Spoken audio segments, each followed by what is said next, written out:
He satisficed every woman he ever dated with the same cruel test: cheap clothes, an old car, and a lie about being broke.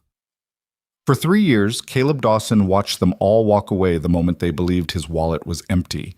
He told himself he was protecting his heart. He told himself he was smart. But the night he sat across from a woman inside a forgotten diner on the south side of Chicago, a woman the rest of the world knew as a billionaire, Caleb had no idea that the greatest liar at the table wasn't him. If you want to see how two people hiding behind the same lie almost destroyed the only real thing they ever found, stay with me until the very end. Hit that like button and drop your city in the comments so I can see just how far this story has traveled. The suit cost $11. Caleb found it at a Goodwill on West Madison, stuffed between a corduroy blazer with a cigarette burn on the lapel and a women's trench coat that smelled like lavender and regret. The suit was navy blue, slightly too long in the sleeves, and the left pocket had a small tear along the seam that he'd fixed himself with a needle and thread he borrowed from his daughter's sewing kit. She was 7. The sewing kit had come with a set of felt animals she never finished making. He stood in front of the bathroom mirror now, adjusting the collar, tugging at the cuffs. The bathroom was inside a 4-bedroom penthouse on the 62nd floor of a Lakeshore Drive high-rise. The shower behind him had 6 heads and a digital temperature panel. The towels were Egyptian cotton. The soap was something French that his assistant had ordered in bulk because Caleb once mentioned he liked the way it smelled. But the suit was from Goodwill. That was the point. "Daddy, you look weird." Caleb turned.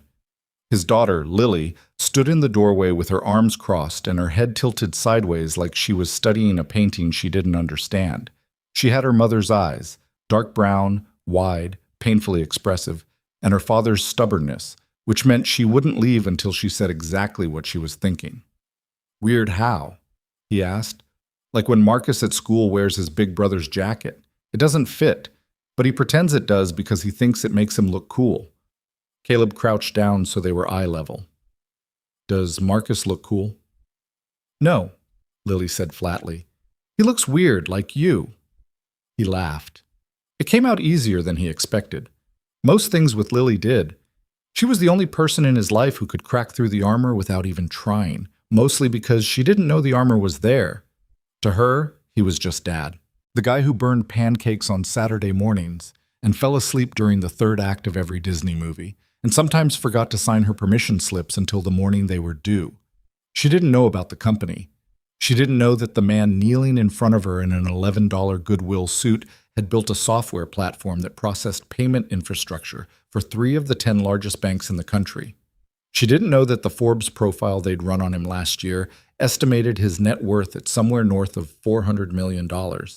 She didn't know any of that, and Caleb intended to keep it that way for as long as he possibly could. Kids shouldn't have to carry the weight of money. He'd learned that the hard way. "I think you look fine, Daddy," Lily added, clearly revising her opinion because she could see his face had changed. She was perceptive like that, too perceptive for 7. "Where are you going?" "Dinner."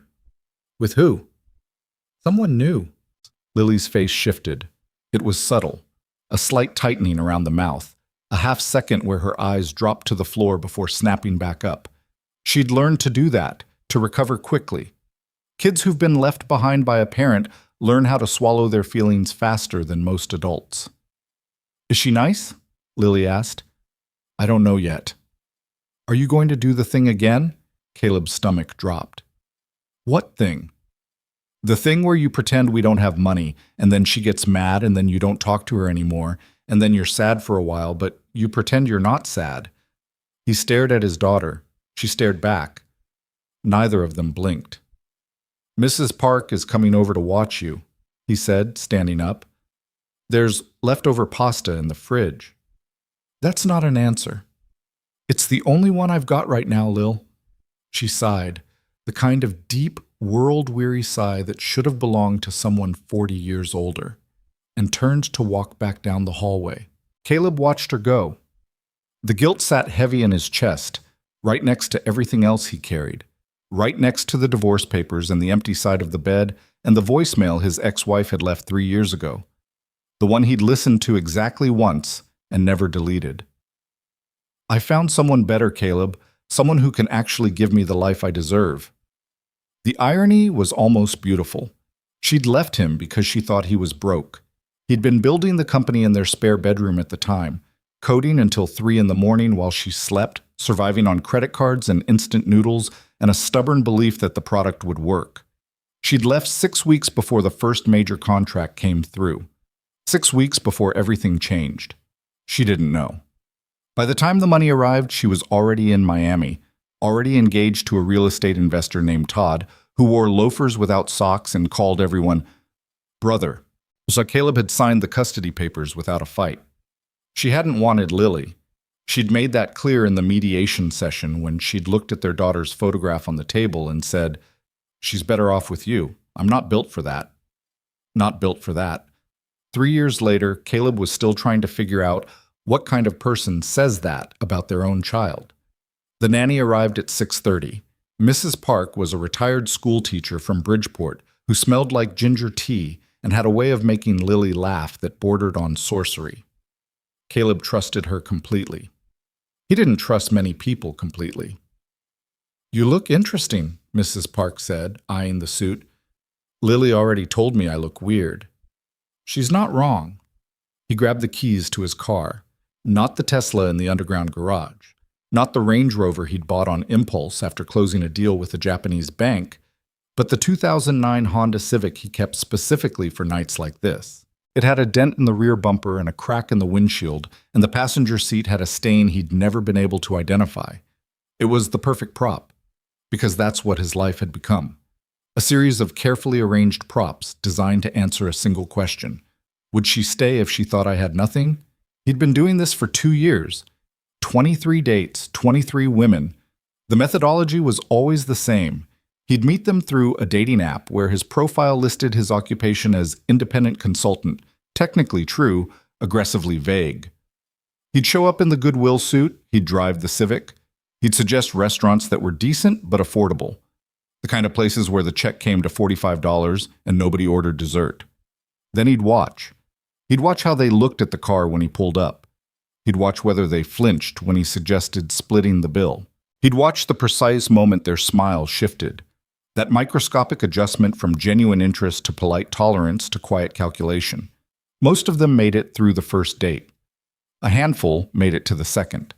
By the third, when it became clear that Caleb Dawson was not a man of means, was not a man who could upgrade their lifestyle, was not a man who represented upward mobility, they disappeared. Some ghosted. Some sent polite text. One had been honest enough to say it to his face. "I just think we want different things." He'd appreciated that. At least she hadn't pretended. 23 women. 23 confirmations of everything he already believed. Tonight was number 24. Her name was Rebecca. She worked in pharmaceutical sales. Her profile said she loved hiking and dogs and good conversation. Caleb had learned not to trust profiles. Profiles were marketing. Everyone was selling something. He drove south on Lake Shore, the skyline glittering behind him like a postcard he couldn't afford to send. The restaurant was a small Italian place in Pilsen that he'd used 3 times before. They had good bread and dim lighting, and a waiter named Ernesto who had stopped asking Caleb why he always showed up looking like a man who'd lost a bet. Rebecca was already there when he arrived. She was attractive, blonde, tall, confident smile. She looked at his suit and didn't say anything. She looked at the Civic through the window and didn't say anything. She was good, polished.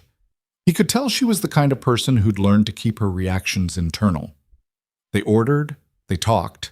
She asked what an independent consultant does, and he gave the answer he always gave, something about helping small businesses with their technology needs. It was boring enough to be believable and vague enough to be forgettable. She nodded. She asked about his daughter, and he told her about Lily's science project, the one about volcanoes, and for a moment Rebecca's smile seemed real. Then the check came. Caleb watched. He always watched. Rebecca glanced at the total, $62, because she'd ordered a glass of wine, and then glanced at him. It lasted maybe half a second. That flicker, that calculation. He'd gotten so good at reading it that he could almost hear the arithmetic happening behind their eyes. "Want to split it?" she asked. "Sure." They split it. She paid her $31 without complaint.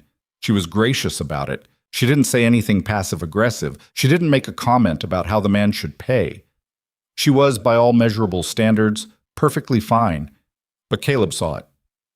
On the walk back to the car, when she looked at the Civic again, really looked at it this time, something in her face closed. It was like watching a door shut in slow motion. Not a slam, more like a gentle, deliberate click. "I had a really nice time," she said. The words were warm. The energy behind them was already gone. "Me too. We should do this again sometime." "Definitely." They wouldn't. They both knew it. She'd text him tomorrow with something kind and non-committal, and he'd respond with something equally kind and equally empty. And within 48 hours, her name would be another entry on a list he kept in his head. A list of people who confirmed what he already knew. He drove home in silence. The city moved past the cracked windshield like a film he'd seen too many times. He parked the Civic in the alley behind his building, never in the garage, where the attendant knew him by name and would have blown the entire charade, and took the service elevator up to 62. Lily was asleep on the couch, with Mrs. Park's reading glasses perched on her forehead like a tiny professor who'd passed out mid-lecture. Mrs. Park was in the kitchen washing a mug. "How'd it go?" she asked. "Fine." "That bad?" He didn't answer. He carried Lily to her bed, pulled the blanket up to her chin, and stood there for a long time watching her breathe. She slept the way she did everything, fully committed, without reservation. Her mouth was slightly open.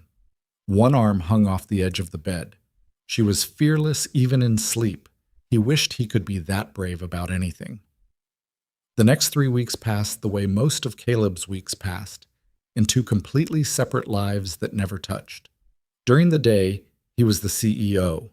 The office was a converted warehouse in the West Loop with exposed brick and floor-to-ceiling windows and a coffee machine that cost more than most people's cars. His team was 47 people, all of whom knew him as a driven, occasionally difficult, relentlessly detail-oriented founder who reviewed every line of code before it shipped and remembered everyone's birthday, but sometimes forgot to eat lunch. They respected him. Some of them liked him.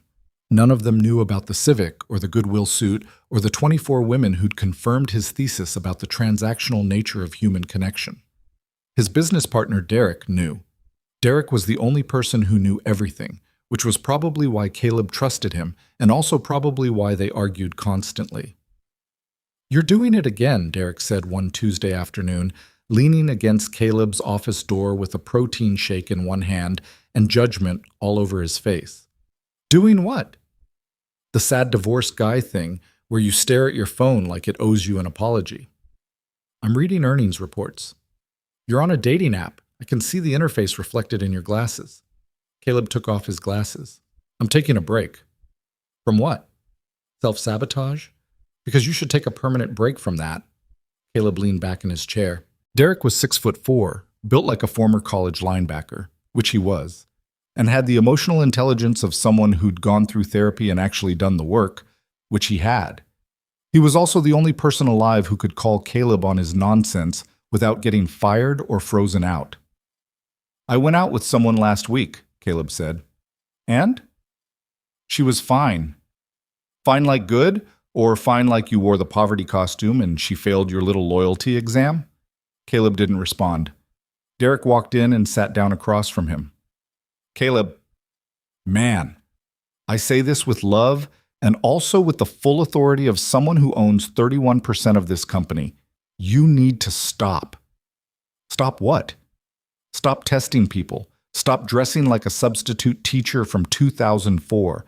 Stop driving that death trap car. Stop pretending you're some kind of scientific researcher running controlled experiments on human behavior when really you're just a guy who got hurt and can't figure out how to let someone in without making them prove they deserve it first." The silence that followed was heavy.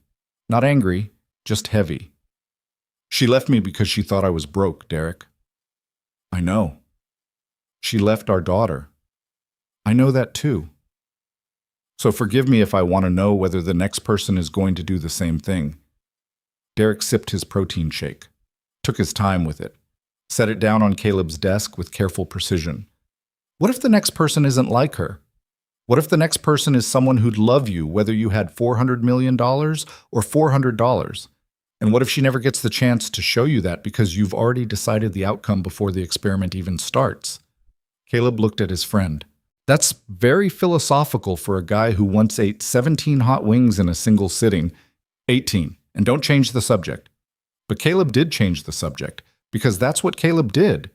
He steered conversations away from the soft places, the bruised places, the places where the truth lived.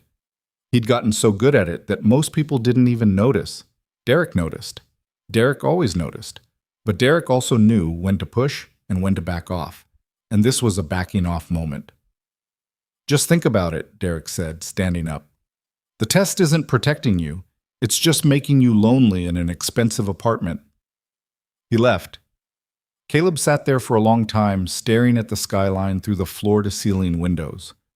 47 employees, a platform processing billions in transactions, a penthouse with a view that real estate agents described as breathtaking.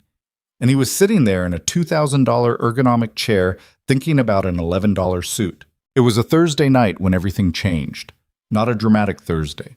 Not raining, not particularly cold, not scored by any kind of atmospheric music. Just a regular Thursday in late October, when the trees along the side streets were starting to give up their leaves, and the air had that specific Chicago quality of being slightly too sharp for whatever jacket you'd chosen. Caleb wasn't supposed to be on the south side. He'd driven down to drop off a birthday gift for Ernesto's daughter. The waiter from the Italian place in Pilsen had mentioned her birthday 2 weeks ago, and Caleb had remembered, because he always remembered things like that, even about people who were essentially strangers. The gift was a set of watercolors. Caleb didn't know if Ernesto's daughter liked painting. He'd guessed. He was a man who built his professional life on data and precision, and who navigated his personal life almost entirely on guesses.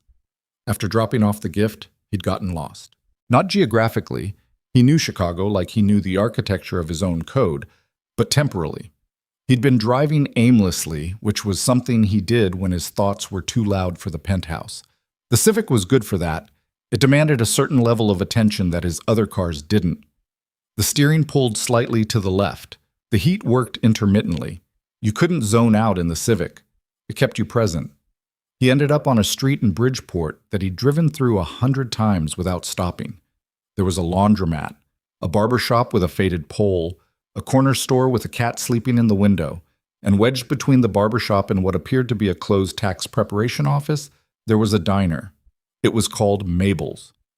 The sign was hand-painted, the M slightly larger than the other letters, as if whoever had painted it had started with grand ambitions and then realized they were running out of space. The windows were fogged from the inside.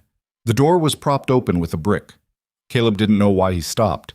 Later, when he replayed this moment, and he would replay it hundreds of times, he still couldn't identify the specific impulse. He wasn't hungry, he wasn't tired, he wasn't looking for anything. Maybe that was exactly why he found it. He walked in. Mabel's was the kind of diner that existed outside of time. The booths were red vinyl, cracked in places and patched with tape in others. The counter had a row of chrome stools with spinning seats that squeaked when you moved. There was a jukebox in the corner that might or might not have worked. The display was lit up, but the song titles were too faded to read.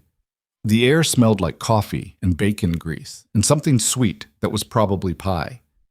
There were maybe 6 people inside. An older couple sharing a plate of fries. 2 men at the counter arguing about the Bears.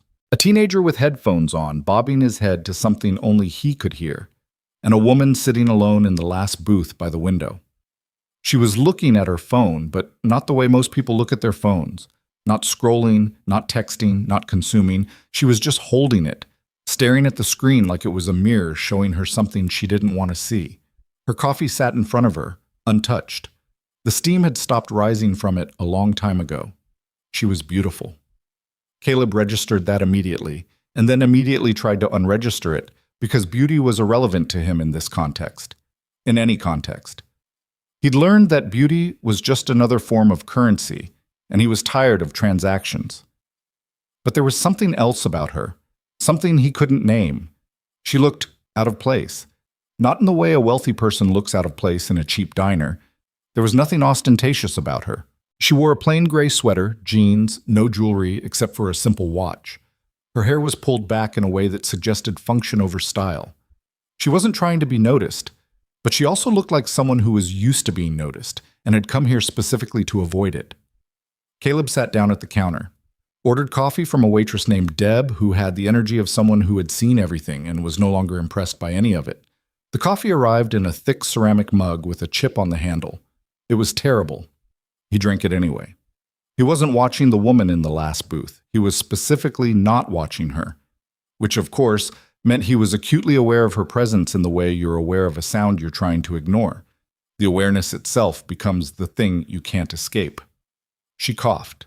It was quiet, almost apologetic. Then she stood up, walked to the counter, and sat down 2 stools away from him.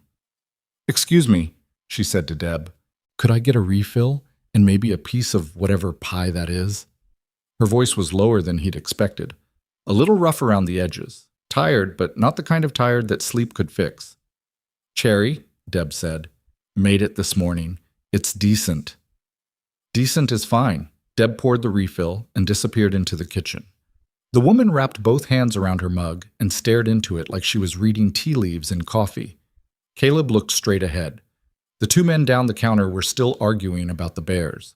One of them slapped the counter for emphasis. "They're wrong, by the way," the woman said. Caleb turned. She was looking at him with a half smile that seemed to cost her some effort. "About the bears?" he asked. "About everything, probably, but specifically about the quarterback. He's not the problem. The offensive line is the problem. You can have the best arm in the league, and it doesn't matter if you're on your back every 3rd play." Caleb studied her. "You follow football?" "I follow losing teams. It's a character flaw." He smiled. It was involuntary. The kind of smile that happens before you can decide whether you want it to. "I'm Caleb," he said. "Victoria."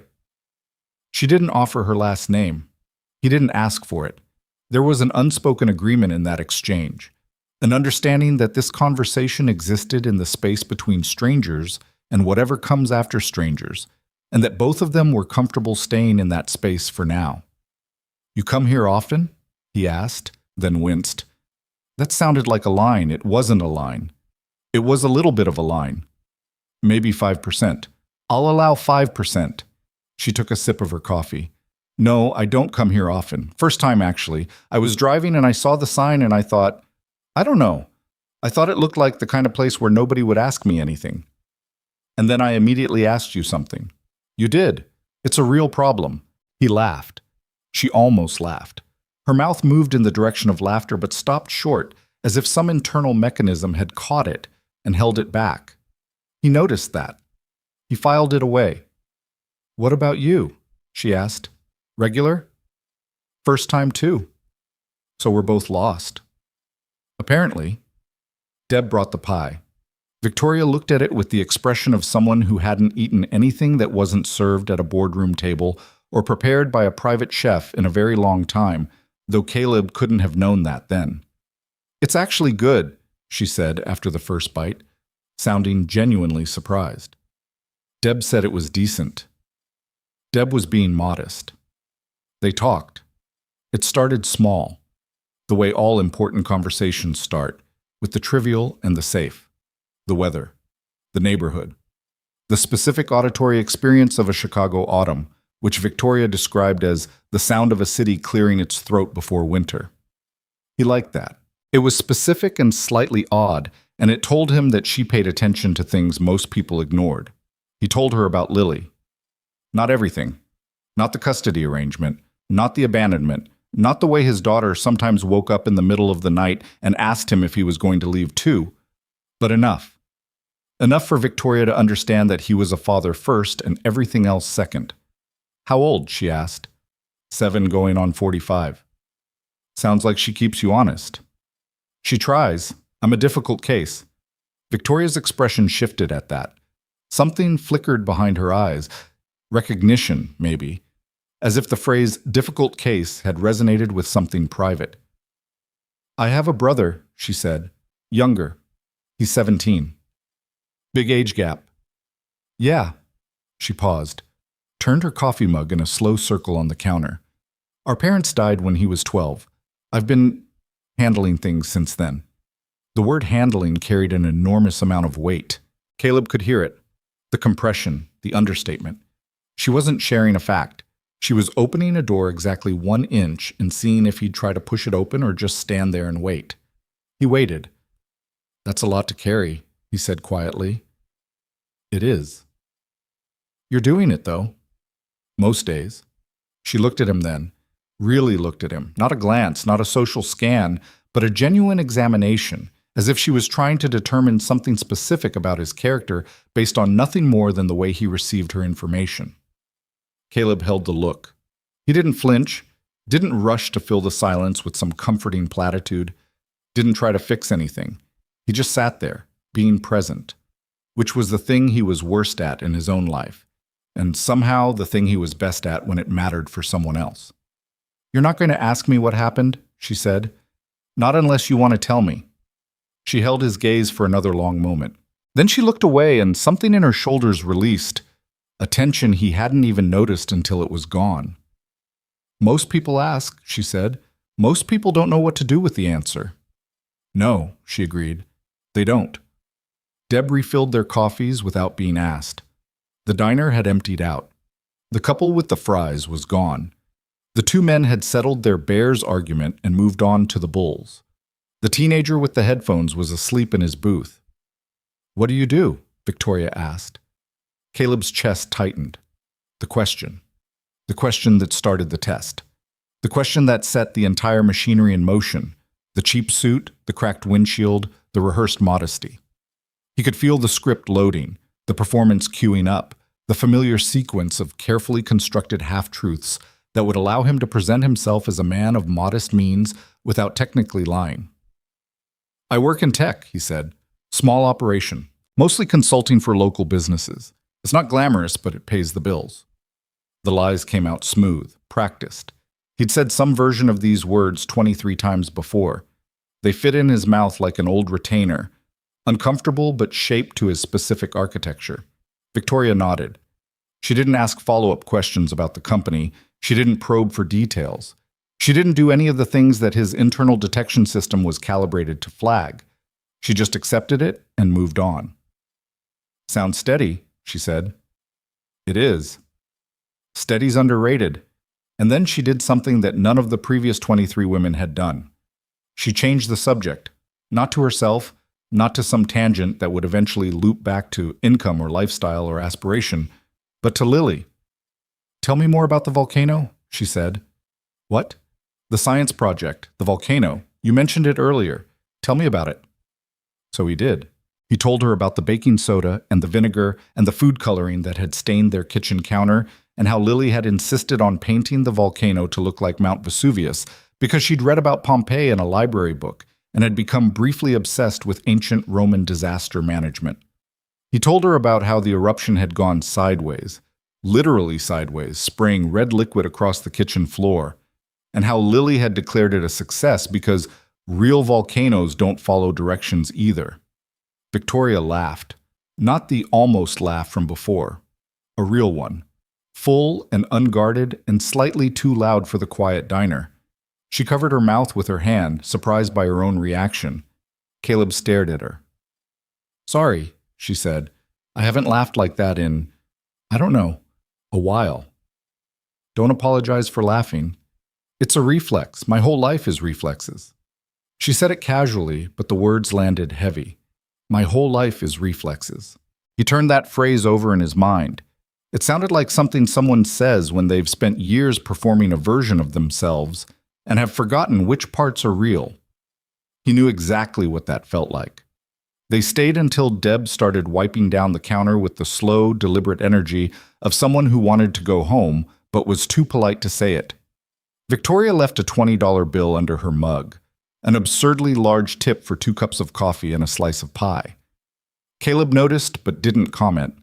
He left $8, which was consistent with the character he was playing. Outside, the air had gotten colder. Victoria pulled her sweater tighter and looked up at the sky, which was the particular gray-orange of a Chicago night, never fully dark, always lit by the ambient glow of a city that refused to sleep. "This was nice," she said. "I don't say that about things very often." Me neither. She looked at him. Can I give you my number? He blinked. In 23 previous experiments, he had always been the one to initiate the exchange. Always. The protocol required it.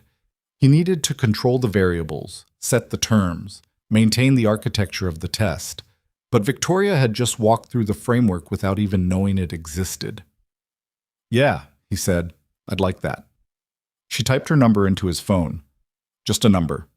No last name, no social media handle, no digital breadcrumbs that would have allowed him to Google her and discover in approximately 4 seconds that Victoria Sinclair was the 30-year-old CEO of Sinclair Industries, a diversified conglomerate with holdings in renewable energy, biotech, and commercial real estate valued at somewhere in the neighborhood of $3.5 billion. He didn't Google her. Not that night. Not because he was principled about it, but because for the first time in 24 dates, he wasn't thinking about the test. He was thinking about the way she'd laughed about the volcano. He drove home in the Civic. The steering pulled left. The heat kicked in and then immediately gave up. The windshield crack caught the streetlights and scattered them into tiny fractures of light across the dashboard. Mrs. Park was asleep on the couch. Lily was in her bed, one arm still hanging over the edge. He stood in the doorway of her room and listened to her breathe, in, out, in, out. The most reliable rhythm in his life. His phone buzzed. A text from an unknown number. Thanks for not asking me what happened. He stared at it for a long time. Then he typed back, Thanks for asking about the volcano. 3 dots appeared. Disappeared. Appeared again. Same diner next Thursday? He typed his answer before the test could intervene, before the protocol could engage, before the machinery of self-protection could grind into gear and remind him that every woman was a variable and every date was an experiment and every connection was just another data point confirming his theory about the fundamental unreliability of human love. Same diner next Thursday. He put the phone down, walked to the bathroom, looked at himself in the mirror. The $11 suit hung on him like a costume, which is exactly what it was. Behind it stood a man worth more than most people could comprehend, a man who had built something extraordinary out of nothing, a man who had been abandoned and had survived the abandoning and had raised a daughter who laughed at exploding volcanoes and sighed like a world-weary philosopher. Behind the suit, behind the lies, behind the test, there was just Caleb, tired, scared, hopeful in a way that terrified him. He took off the suit and hung it in the back of the closet, behind the tailored jackets and the Italian shoes and the cashmere sweaters. He'd need it again next Thursday. Or maybe he wouldn't. He didn't know yet. That was the part that frightened him most, the not knowing. For a man who had built his entire life around control and prediction and the systematic elimination of uncertainty, the not knowing was almost unbearable. But he thought about Victoria's laugh, the real one. The one that had surprised her. And for the first time in 3 years, Caleb Dawson went to bed without checking the list. Thursday came faster than it should have. Caleb spent the days between their first meeting and their second doing something he hadn't done in years. He thought about someone other than Lily. Not obsessively, not in the consuming, all-encompassing way he'd thought about his ex-wife during the divorce, but persistently. Victoria existed in the margins of his attention. She showed up between meetings, during code reviews, in the 3-second gap between putting Lily to bed and sitting down alone in the living room with the skyline pressing against the windows like a stranger trying to get in. He thought about the way she'd wrapped both hands around her coffee mug, like she was cold and the mug was the only warm thing in the world. He thought about that sentence, "My whole life is reflexes," and the way it had landed in his chest like a stone dropped into still water. He didn't Google her. This was important to him, though he couldn't articulate exactly why. Something about the purity of not knowing. Something about wanting to meet her again the way you meet someone in a story. Without spoilers, without the cheat sheet. For a man who built his professional life on data, who never walked into a meeting without knowing every relevant metric and contingency, this was an act of almost radical faith. Or maybe it was just fear. Maybe he didn't want to know because knowing would force him to decide something, and he wasn't ready to decide anything yet. He wore the suit again. The same $11 suit, same cracked windshield, same dented Civic. Mrs. Park gave him a look when he left that contained approximately 17 different opinions, none of which she voiced. Lily was in her room doing homework and didn't come out to say goodbye, which was unusual. He stood outside her door for a moment, listening. She was talking to herself, narrating something about a dragon and a castle. He smiled and left. Victoria was already at Mabel's when he arrived. Same booth by the window, but this time she was sitting facing the door. She saw him the moment he walked in. Her face did something complicated, a sequence of micro-expressions that moved too fast to catalog. Relief, maybe, or recognition, or the particular kind of guardedness that appears when someone is happy to see you and immediately distrusts their own happiness. "You came," she said. "Was there a chance I wouldn't?" "There's always a chance." He sat down across from her. Deb appeared with 2 coffees before either of them ordered, which suggested that Victoria had been here long enough to establish a routine, or that Deb possessed some kind of diner-specific clairvoyance. "I ordered the pie already," Victoria said. 2 slices. "I assumed." "You assumed correctly." "Good. I'm not great at assuming." "Nobody is." She smiled. It was easier this time. Less effortful, less performed. Still not entirely free. There was a governor on it, something holding it back from full wattage. But closer. Closer than last week. They talked the way 2 people talk when they're building something but haven't acknowledged yet that construction has begun. She asked about his week. He told her about a client meeting, fabricated, drawn from the constellation of lies he maintained, and about Lily's spelling test. Victoria listened with an intensity that unnerved him.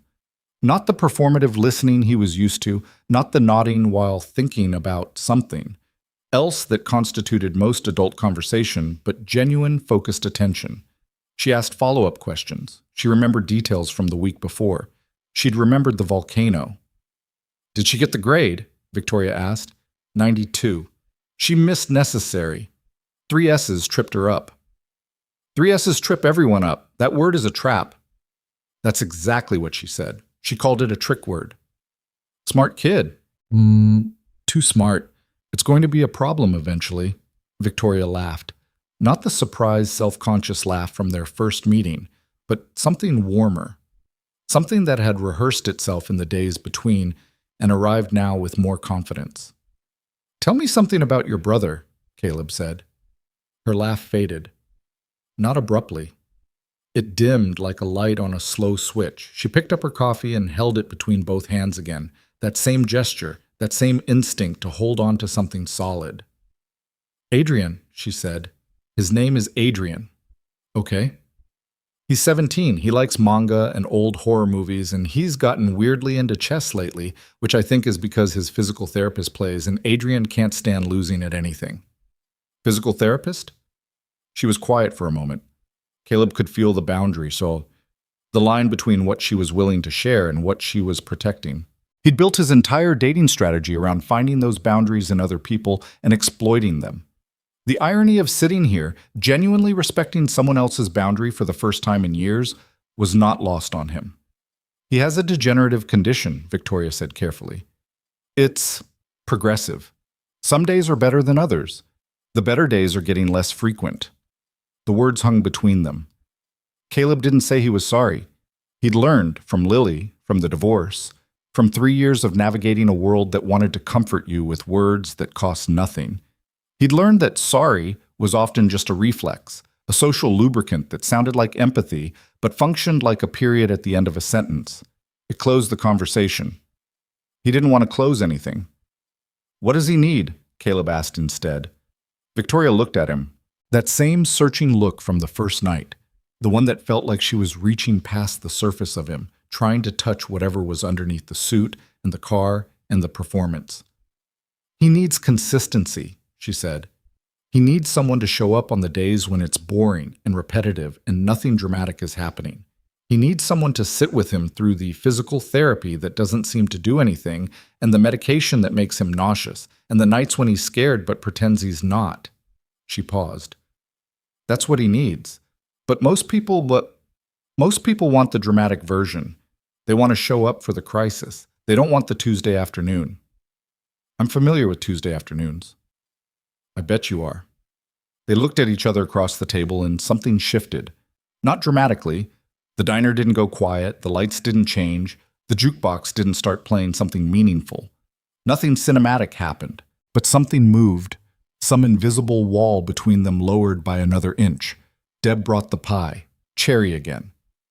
Victoria ate hers with the same expression of faintly surprised pleasure, like she still couldn't quite believe that good things came in unremarkable packaging. Their Thursday dinners became a pattern. Week 3. Week 4. Week 5. Always Mabel's, always the back booth or the counter stools, always Deb's coffee and whatever pie she'd made that morning. They never went anywhere else. Neither of them suggested it.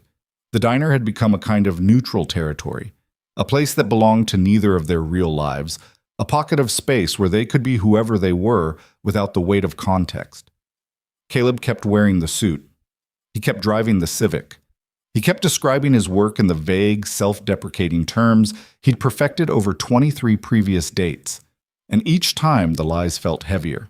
Not because Victoria was pushing back, she never did, but because she was so entirely unconcerned with the answers that the lies felt almost insulting. He was performing for an audience that wasn't watching the performance. On week 5, she asked if she could meet Lily. They were walking after dinner, a slow loop around the block that had become their ritual. The night was cold enough to see their breath, but not cold enough to justify going home yet. Victoria had her hands in her pockets and was watching the sidewalk in the focused way of someone whose thoughts were moving faster than their feet. "You don't have to say yes," she added quickly. "I know that's a big thing. Meeting someone's kid. It changes the equation. It does. And we're not, I don't know what we are. I'm not trying to define it. I think about her. The things you tell me about her. The spelling tests and the volcano and the way she sighs like a philosophy professor. I think about her and I think I'd like to know her." Caleb stopped walking. Victoria stopped too. They stood on the sidewalk under a streetlight that buzzed with the particular electrical desperation of municipal infrastructure that was overdue for maintenance. "Can I ask you something first?" he said. "Okay. Why does it matter? Why do you want to meet a 7-year-old who's going to talk your ear off about volcanoes and dragons and probably quiz you on state capitals because she's been memorizing them from a placemat?" Victoria was quiet for a long time. When she finally spoke, her voice was different, lower, rawer, stripped of the careful composure she wore like a second skin. "Because the way you talk about her is the most honest thing about you. I don't always know what's real when we're sitting in that diner. I don't always know which version of you I'm getting. But when you talk about Lily, all the walls come down. You become someone completely unguarded, and I want to see that version in its natural habitat." The words hit him like a physical thing, not because they were poetic or perfectly crafted. They were clumsy, actually. Too many clauses, slightly over-explained, the kind of sentence someone constructs in real time because they haven't rehearsed it, but because they were true. She was right. About all of it. About the versions, about the walls, about Lily being the key that unlocked whatever was real in him. And she'd noticed. She'd been sitting across from him in a cracked vinyl booth eating cherry pie, and she'd seen right through the performance to the one genuine thing underneath. "Saturday?" he said. "Come over Saturday, I'll cook." He regretted it the moment the words left his mouth. Not the invitation, the logistics. "Come over." To the penthouse. The 62nd floor penthouse with the 6-head shower and the Egyptian cotton towels and the coffee machine that cost more than the Civic. He'd just invited her into the exact space that would destroy the entire architecture of his deception. He spent Friday in a mild panic that he disguised as productivity. He worked 14 hours, reviewed 3 product sprints, took a conference call with a bank in Singapore, and between all of it, he quietly dismantled his own apartment. Derek found him in the parking garage at 10 p.m., loading a box into the Civic. "What is in that box?" Derek asked. "Nothing." "It's clearly not nothing. You're sweating." "It's the espresso machine." Derek stared. "You're hiding the espresso machine." "And the wine collection, and the Eames chair, and Lily's iPad, and the—" "Caleb." "What?" "You're hiding furniture from a woman." "I'm managing expectations." "You are losing your mind." Caleb leaned against the Civic and rubbed his eyes. The parking garage was quiet except for the hum of fluorescent lights and the faint sound of traffic from the street above. Derek stood there in his gym clothes. He'd been leaving a late workout, looking at Caleb with an expression that mixed equal parts affection and alarm. "She wants to meet Lily," Caleb said. "That's good." "She wants to come to my place." "That's also good." "My place is a penthouse, Derek. My place screams money in 17 different languages. My place has a shower with a digital temperature panel." "So tell her the truth." The silence that followed was the kind of silence that contains an entire argument. Every counterpoint, every justification, every carefully constructed rationalization for why the truth was dangerous and deception was protection. All of it lived in that silence, compressed into a single held breath. "I can't," Caleb said. "Why?" "Because what if she's only here because what? Because she wants your money?" "Caleb, this woman has been sitting in a diner in Bridgeport eating $3 pie with you for 5 weeks. She hasn't asked you what kind of car you drive. She hasn't asked where you live. She asked to meet your daughter. Does that sound like someone who's calculating your net worth?" "They all seem like that at first." Derek set the box down on the concrete floor of the garage. He put both hands on Caleb's shoulders. An unusual gesture for him, physical and direct. "Listen to me. You're not protecting yourself. You're setting a trap. And the only person who's going to get caught in it is you." Caleb looked at his friend. He wanted to argue. He wanted to explain the algorithm, the pattern, the 23 data points that proved his thesis. But standing in a parking garage at 10 o'clock at night with an espresso machine in a cardboard box, arguing with the one person who had never once lied to him, he couldn't find the words.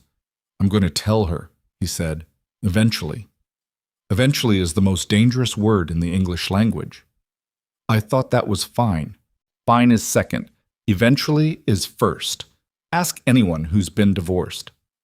Saturday arrived with the aggressive cheerfulness of a Chicago morning that knew exactly how much anxiety it was causing. Caleb had spent 3 hours the night before rearranging the penthouse. He'd moved the more obviously expensive items into the guest bedroom and closed the door. He'd replaced the Eames chair with a plain armchair he'd bought from a guy on Facebook Marketplace for $60. He'd hidden the wine fridge behind a folding screen he'd found at a thrift store. The result was a penthouse that looked like it belonged to a man who was doing okay, but not great, comfortable but not lavish. The view was still the view, 62 floors of unobstructed lakefront, and there was nothing he could do about that. He'd briefly considered hanging curtains. Lily was suspicious. She stood in the living room surveying the changes with the critical eye of a museum curator who'd arrived to find the gallery rearranged overnight. "Where's your chair?" she asked. "Getting cleaned." "Where's the coffee machine?" "Being fixed." "Where's my iPad?" "You don't need an iPad today. We have a guest coming." Lily's eyes narrowed. "The dinner lady?" "Her name is Victoria." "Is she the one from the diner, the one you didn't do the test on?" Caleb knelt down. "What makes you think I didn't do the test?" "Because you've been smiling more. You only smile when you forget to do the test." The doorbell rang at noon. Caleb opened it, and Victoria stood in the hallway in jeans and a sweater that might have been the same gray sweater from the diner or might have been a different one. She had a way of wearing things that made brand and price irrelevant. She was holding a paper bag. "I brought donuts," she said. "I didn't know what kind she likes, so I got 6 different ones." 6? I panicked. He let her in. She stepped into the apartment and looked around. Her eyes moved across the space. The rearranged furniture, the conspicuously blank wall where a painting had hung, the folding screen that was doing a terrible job of hiding the wine fridge, and something flickered across her face, not judgment, something more like recognition, as if she was cataloging the discrepancies and filing them away without comment.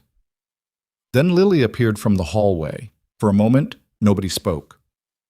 Lily stood there in her favorite purple dress, the one with the pockets deep enough to hold rocks, which she collected, and evaluated Victoria with the unflinching directness that only children and certain Supreme Court justices possess. "Are you Victoria?" Lily asked. "I am." "Do you know about volcanoes?" "A little bit." "That's fine. I can teach you." "Do you know about state capitals?" "I know some." "Well, what's the capital of Montana?" Victoria didn't hesitate. "Helena." Lily's face cracked into a wide, unguarded grin. Nobody ever gets Montana. I studied. You studied for meeting me? Victoria glanced at Caleb. Something passed between them. A look that carried warmth and vulnerability and the specific terror of caring about something you weren't sure you were allowed to keep. Maybe a little, Victoria said. They ate donuts at the kitchen table. Victoria had brought 2 chocolate, 2 glazed, 1 maple, and 1 that appeared to be covered in some kind of experimental cereal coating that Lily declared was the greatest food ever invented. Caleb watched them together and felt something open in his chest. Not a wound, not the old familiar ache of loss, but something new. An expansion, a widening of the space he'd kept so carefully narrow for 3 years. Victoria was different with Lily. The composure she carried like armor, the careful words, the measured responses, the half-smiles that never quite committed, all of it dissolved. She was animated and silly and slightly awkward in the way that adults are when they're genuinely trying to connect with a child, rather than performing the connection for the benefit of other adults. They built a blanket fort in the living room. This was Lily's idea, and Victoria submitted to it with the seriousness of a woman being briefed on a military operation. Lily explained the architectural requirements: 3 chairs for the frame, the heavy blanket from the closet for the roof, pillows along the perimeter for structural integrity. Victoria followed instructions precisely and only once suggested an engineering improvement, which Lily rejected on aesthetic grounds.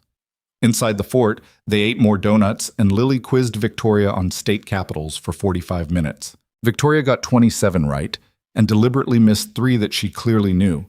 Caleb could tell from the way she paused before giving a wrong answer, creating opportunities for Lily to correct her and feel brilliant. "You're very smart," Lily told Victoria with the authority of someone conferring a doctorate. "Thank you. So are you." "I know. My dad says it's going to be a problem." Victoria looked at Caleb through the gap in the blanket fort's entrance. He was sitting on the kitchen floor, watching them from across the room, and he realized with sudden, stomach-dropping clarity that he was in serious trouble. Not the kind of trouble he'd built his defenses against. Not financial, not social, not the transactional trouble of a woman who wanted his money. This was the other kind, the real kind. The kind where you look at someone sitting inside a blanket fort made of kitchen chairs and your daughter's favorite blanket, and you think, I could love this person. I could love this person, and it would ruin the entire system I've built to keep myself safe. After Lily went down for a nap, she insisted she was too old for naps, but fell asleep within 4 minutes of lying down, which was a pattern Caleb knew better than to point out. He and Victoria sat on the couch in the living room. The blanket fort stood between them and the window like a small, optimistic country. "She's extraordinary," Victoria said quietly. "She liked you. She doesn't like most people. She told me she wanted to be a volcanologist when she grows up. Then she changed her mind and said she wanted to be a dragon. Then she said she'd be a volcanologist who rides a dragon." "That sounds about right." Victoria was quiet for a moment. She was looking at the blanket fort, but her eyes were somewhere else, somewhere deep and private, and probably painful. "Adrian would love her," she said. "He pretends to be too cool for kids, but he's all softness underneath. He'd teach her chess, and she'd teach him about volcanoes, and they'd argue about everything, and it would be perfect." The word perfect caught in her throat. Caleb heard it. The slight break, the vowel that stretched a fraction too long. She caught herself immediately, straightened her spine, returned to the composed version. But he'd heard it. "You should bring him sometime," Caleb said. "Yeah?" "Yeah. Lily needs someone to argue with besides me. I always let her win." Victoria smiled, a real one, full wattage, no governor. It lasted 3 seconds, and it rearranged something fundamental in the architecture of Caleb's understanding of what he wanted from his life. She left at 4 o'clock. At the door, she turned back and looked at him with an expression he couldn't read, layered, conflicted, threaded with something that might have been fear. "Caleb?" "Yeah?" "This was the best day I've had in years. I need you to know that." "Me too. And I need you to know that I'm not always going to be this easy. I have things, complications, a life that doesn't look like this." She gestured vaguely at the apartment, at the blanket fort, at the quiet domestic simplicity of a Saturday afternoon with donuts in state capitals. Everyone has complications. Mine are bigger than most. She said it without arrogance, without drama, just a fact, delivered quietly at a doorway, offered like a disclaimer she felt obligated to provide. "I'm not scared of big," he said. She looked at him for a long moment. Then she leaned forward and kissed his cheek. Quick, light, barely there. She turned and walked toward the elevator without looking back. Caleb closed the door and stood in his rearranged apartment, surrounded by the evidence of his own deception. The hidden espresso machine, the missing wine fridge, the $60 Facebook Marketplace armchair sitting where the Eames chair should have been, the blanket fort, still standing, built by his daughter and a woman who didn't know that the man she was falling for was a fraud. His phone buzzed, a text from Derek.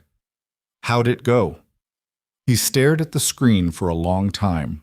Then he typed, "I think I'm in trouble." Derek's reply came in 3 seconds. The good kind or the bad kind? Caleb looked at the blanket fort, looked at the armchair, looked at the gap where the espresso machine used to be. Both. The trouble with falling for someone while lying to them is that every good moment makes the lie worse. Every laugh, every shared silence, every text sent at midnight that says nothing important and means everything.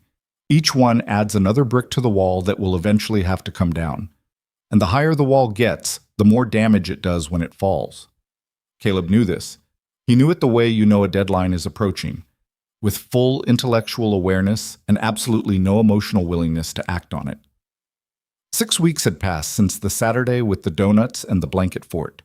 6 weeks of Thursday dinners at Mabel's, of weekend visits where Victoria sat on his living room floor and helped Lily build increasingly ambitious craft projects, of phone calls that started with a question about tomorrow's plans and ended 2 hours later with both of them talking about things they'd never told anyone.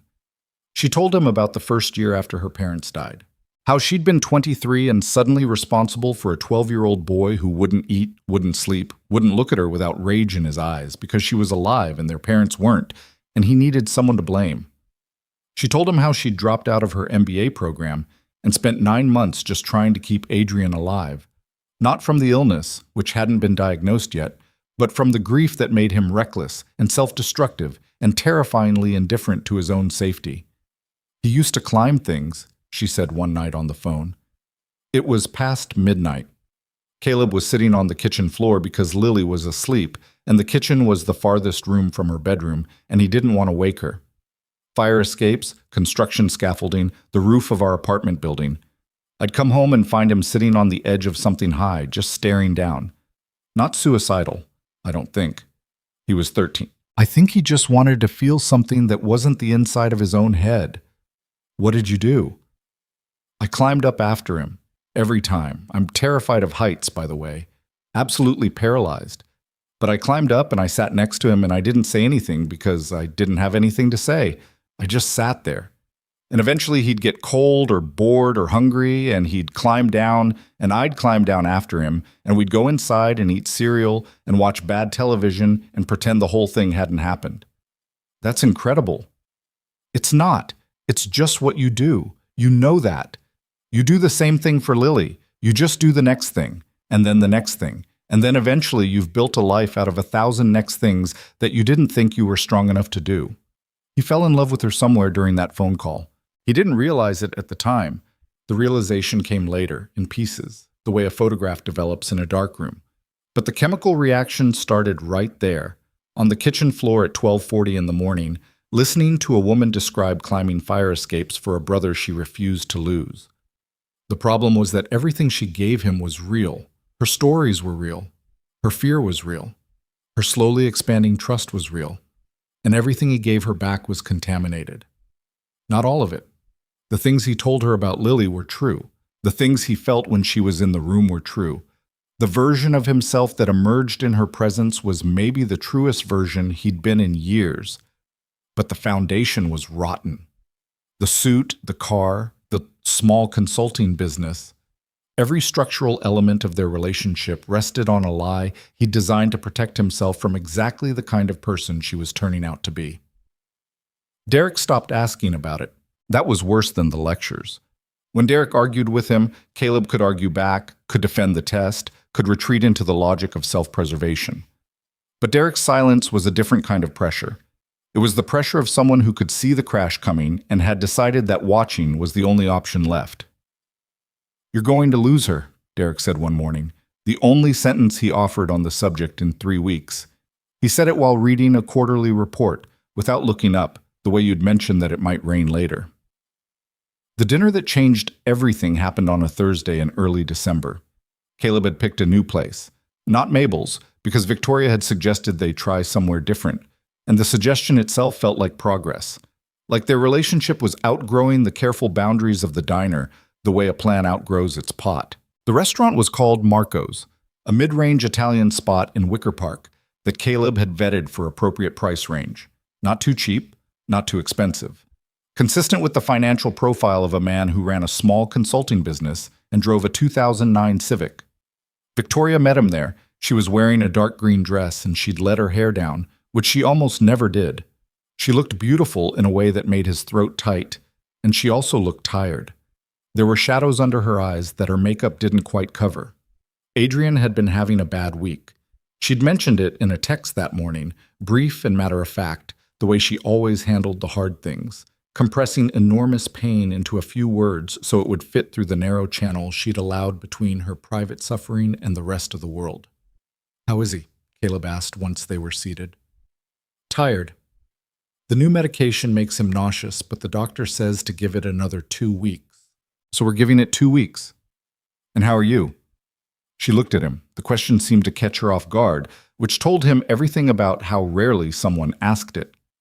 "I'm here," she said. "That's my answer today." They ordered pasta, salad, bread. Victoria ordered a glass of wine. Caleb ordered water because the suit, the car, the careful fiction required a certain consistency of behavior, and ordering a $15 glass of wine felt like a crack in the character. The conversation was easy. It was always easy now, which was its own kind of problem. Difficulty would have created distance, and distance would have bought him time. But Victoria made him laugh, and he made her laugh, and Lily's latest obsession, paleontology, which had replaced volcanology in a sudden and non-negotiable regime change, gave them enough material for 20 minutes of uninterrupted warmth. "She told me she wants to dig up a T-Rex in the backyard," Caleb said. "I told her we don't have a backyard. She said that was a personal problem I needed to solve." She's not wrong. She's 7. She doesn't get to be right about real estate. Victoria was laughing when the check came. Caleb reached for his wallet. The gesture was automatic. Reach, open, extract card. He'd done it hundreds of times, thousands. It was muscle memory, the kind of action that required no thought, like blinking or breathing. His wallet wasn't there. He patted his jacket pocket. Nothing. Checked the inside pocket. Nothing. The pants. Nothing. His stomach dropped with the sudden lurching sensation of a roller coaster cresting a hill. He'd left the wallet, not his real wallet, which was Italian leather and held an Amex Black and 3 different platinum cards, but the wallet he used for dates. A worn faux leather billfold containing a debit card linked to a checking account he kept deliberately modest, at home. On the kitchen counter, next to Lily's lunchbox. "Everything okay?" Victoria asked. He could feel the heat climbing his neck. "I think I forgot my wallet." He said it and hated himself. Not for forgetting the wallet. That was genuine, an actual mistake, the kind of mundane human error that happens to everyone. He hated himself because even as the words left his mouth, a part of him, the part that had designed the test, that had calibrated 24 dates worth of behavioral experiments, a part of him was watching her reaction, measuring it, cataloging the micro-expressions the way he always did, looking for the flicker, the calculation, the door closing behind her eyes. He was disgusted with himself, and he couldn't stop. Victoria looked at the check, $87. She reached into her bag, pulled out her card, and placed it on the table without hesitation. No pause, no flicker, no calculation. Just a card on a table, offered with the same ease as passing the bread. "I got it," she said. "Victoria, I'm sorry, I can—" "Caleb," It's dinner, I got it. I'll pay you back. Or you can just get the next one. That's how this works, right? People who care about each other take turns. She said it simply, like a fact, like the capital of Montana. And then she did the thing that broke him. She smiled, not a polite smile, not a calculated smile, not the tight, tolerant smile of a woman mentally downgrading her assessment of a man's worth based on his inability to cover an $87 check.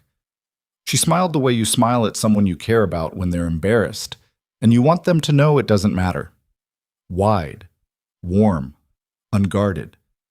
You can pay next time, she said again, and squeezed his hand across the table. Something cracked inside Caleb's chest.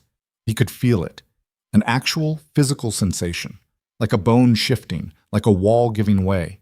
3 years of architecture, 3 years of testing and measuring and protecting, and she'd just walked through all of it with a credit card and a smile and a sentence about taking turns. He wanted to tell her right then. The words were in his throat. I'm not who you think I am. I'm not struggling. I'm not modest. I'm not honest. I'm a man who built a machine designed to test whether people love him, and you just passed the test without even knowing it existed, and I am so sorry. I am so deeply, profoundly sorry. But he didn't. He swallowed the words with his water. He squeezed her hand back. He let her pay for dinner, and he walked her to her car. Not the car, actually, but a nondescript sedan that he assumed was hers.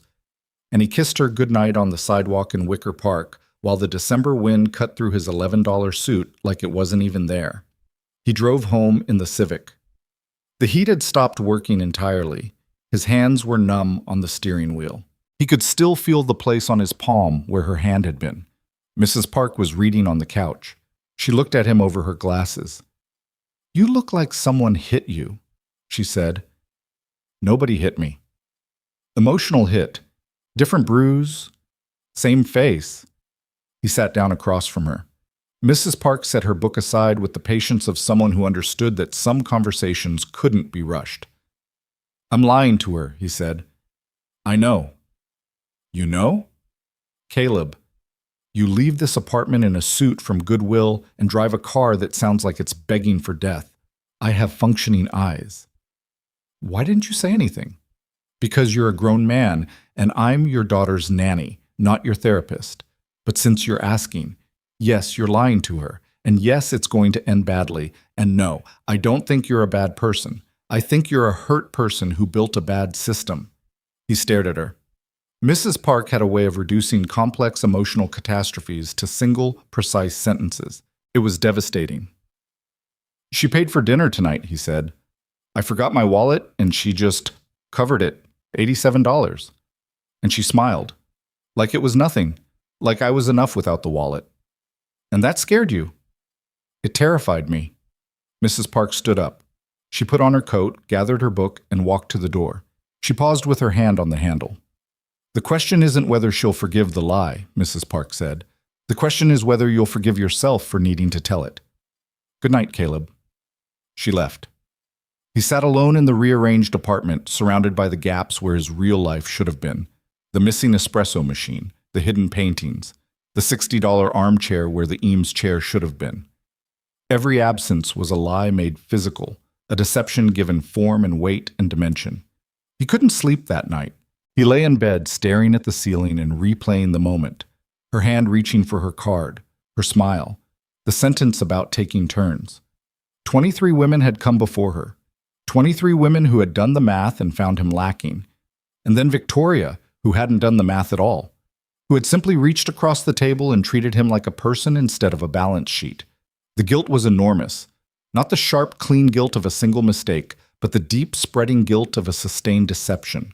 The kind that gets into everything, that stains every memory, that makes you question whether any of the good moments were really good or just good adjacent, tainted by the knowledge that you were performing the whole time. He picked up his phone, scrolled to Victoria's name, started typing a message, deleted it, started again, deleted it again.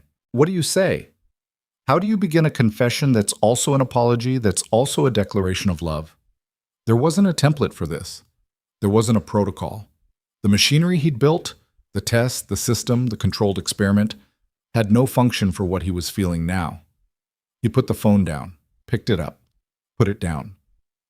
At 2 in the morning, it buzzed. A message from Victoria. I had a really good time tonight, even the wallet part, especially the wallet part. It was nice to see you be human. He read it 4 times. It was nice to see you be human. She thought the forgotten wallet was a crack in his composure, a moment of authentic imperfection in a man she perceived as guarded and careful. She didn't know that the composure itself was the lie. She didn't know that the most human thing about him, the real Caleb, the Caleb who built things and loved his daughter and cried in the shower sometimes when the loneliness got too big for the penthouse to hold, she didn't know that version existed because he'd hidden it behind an $11 costume. He typed back, I need to talk to you about something. 3 dots. A pause. 3 dots again. That sounds serious. It is. Should I be worried? He stared at the screen. The cursor blinked at him. The apartment was dark and silent except for the sound of wind against the windows. 62 floors of nothing between him and the city. Can we meet at the park on Saturday? The one off Archer Avenue. I need to tell you something, and I need to do it somewhere that matters. It took her a full minute to respond. He counted the seconds.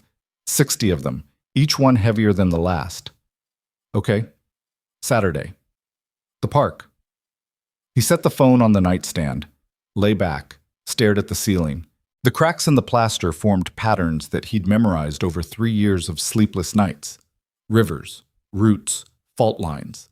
Maps of damage that had been there when he moved in and would be there long after he left. Saturday, the park. The truth. He didn't know if she'd forgive him. He didn't know if forgiveness was even the right word for what he needed. What he needed was for her to see him. The real him, the whole him, the version that drove a Tesla and lived on the 62nd floor and was worth more money than either of them could spend in a lifetime. And still be the woman who smiled when he forgot his wallet. But he also knew something else. Something Derek had been trying to tell him for months. Something Mrs. Park had said in a single sentence. Something Lily had known all along without having the vocabulary to express it. The test wasn't protecting him. It never had been. It was just a machine for manufacturing the outcome he was most afraid of. A machine that guaranteed rejection by making honesty impossible. And he'd almost used it on the one person who deserved honesty more than anyone he'd ever met. He closed his eyes. Behind his eyelids, he saw Victoria's face in the restaurant, the moment she'd picked up the check. No hesitation, no performance.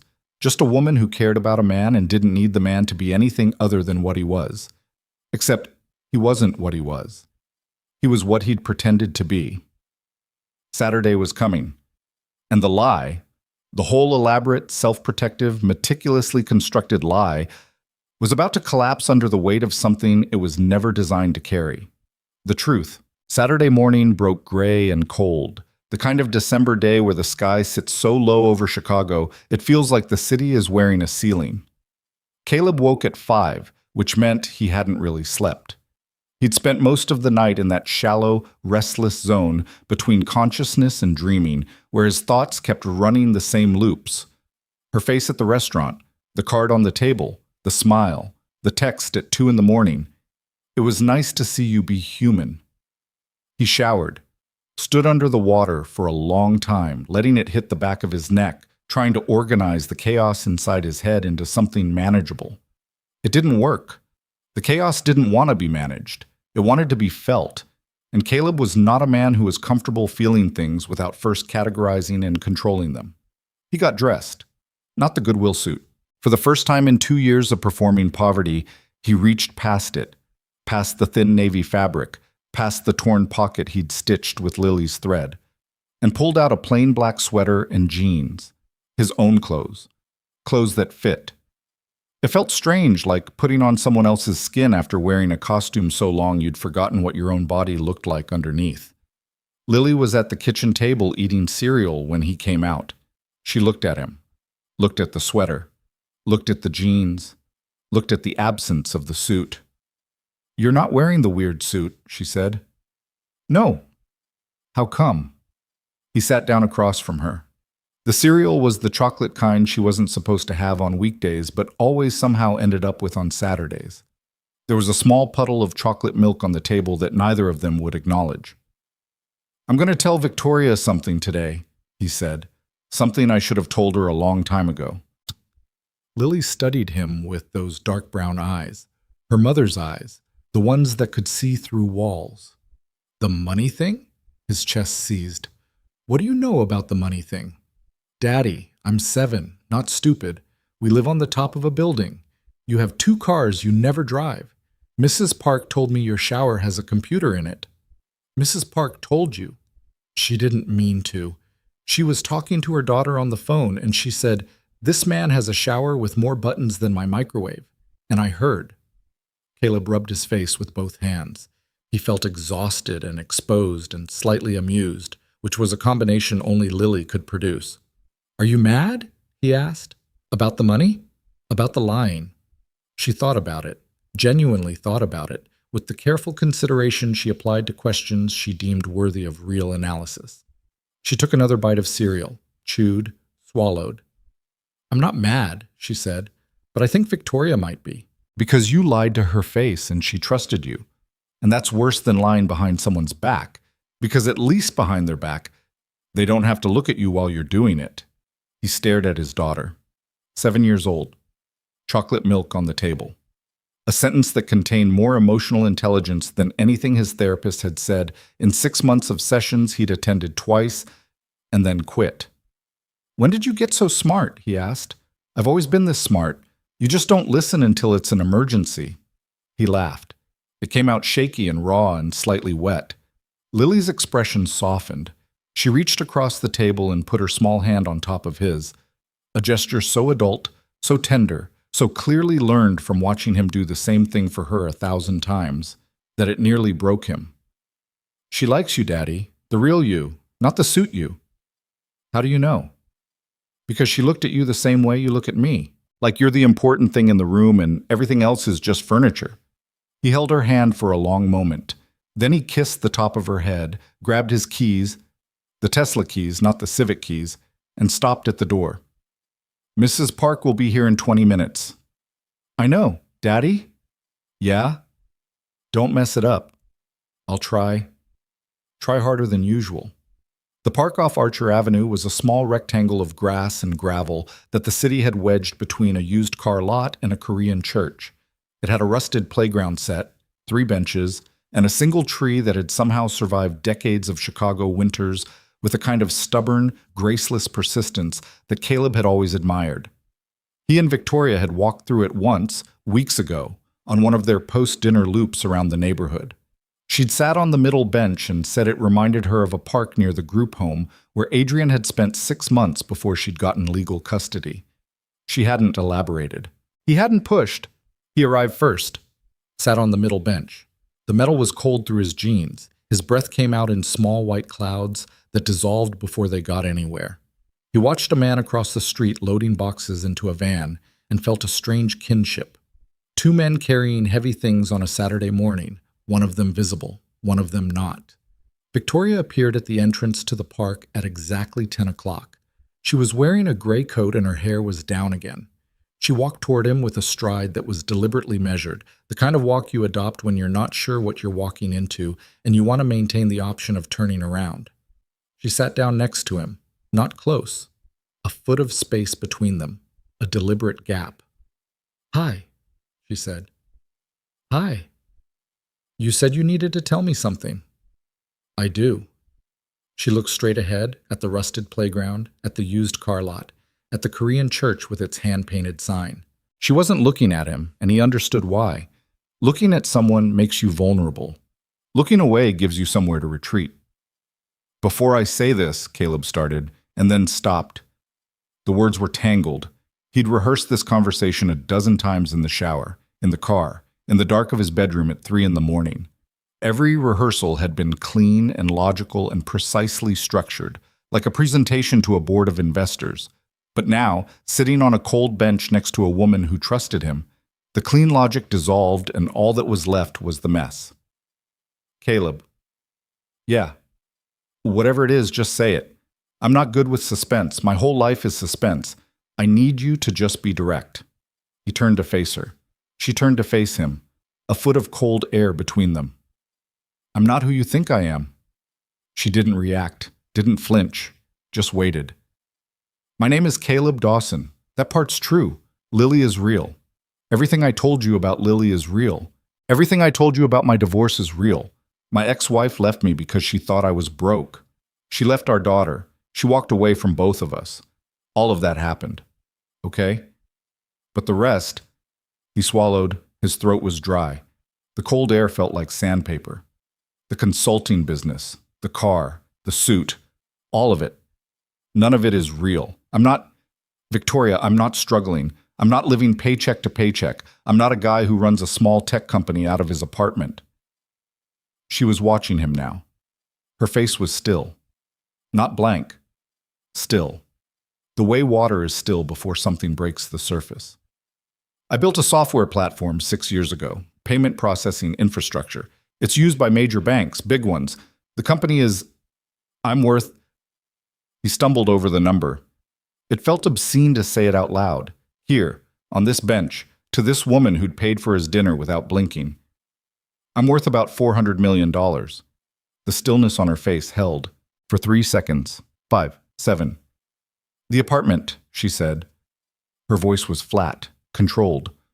The apartment you invited me to, the one with the armchair and the missing wall art and the folding screen in the corner. The folding screen was hiding a wine fridge. The armchair was replacing an Eames chair. I moved everything expensive into the guest room before you came over. The car. I own a Tesla and a Range Rover. The Civic is a prop. I keep it specifically for... He stopped. For what? The silence that followed was the worst silence of his life. Worse than the silence in the mediation room when his ex-wife had said she wasn't built for motherhood. Worse than the silence in the hospital waiting room when Lily had been born and he'd sat there alone because his wife had already started pulling away. This silence was worse because it was the silence of someone processing a betrayal from a person they'd chosen to trust.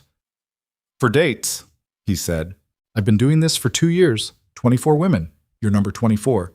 I dress down, I drive the Civic, I pretend to be modest, and I watch how they react. It's a test. I test them to see if they'll stay when they think I have nothing. Victoria's jaw tightened. He could see the muscle working along the line of her face, the small involuntary motion of someone clenching their teeth to keep words inside. You tested me, she said. Yes. The forgotten wallet. That was actually an accident. I genuinely forgot it, but He closed his eyes. I watched you. When you paid, I watched your face to see how you'd react. Even in that moment, even when it was real, I couldn't stop running the test. She stood up. The movement was sudden and sharp, and the bench rattled with the loss of her weight. She took 2 steps forward toward the rusted playground and stopped with her back to him. Her hands were clenched at her sides. He could see her shoulders rising and falling with deliberate, controlled breathing, the breathing of someone who is managing an enormous emotion through sheer force of will. Victoria, don't.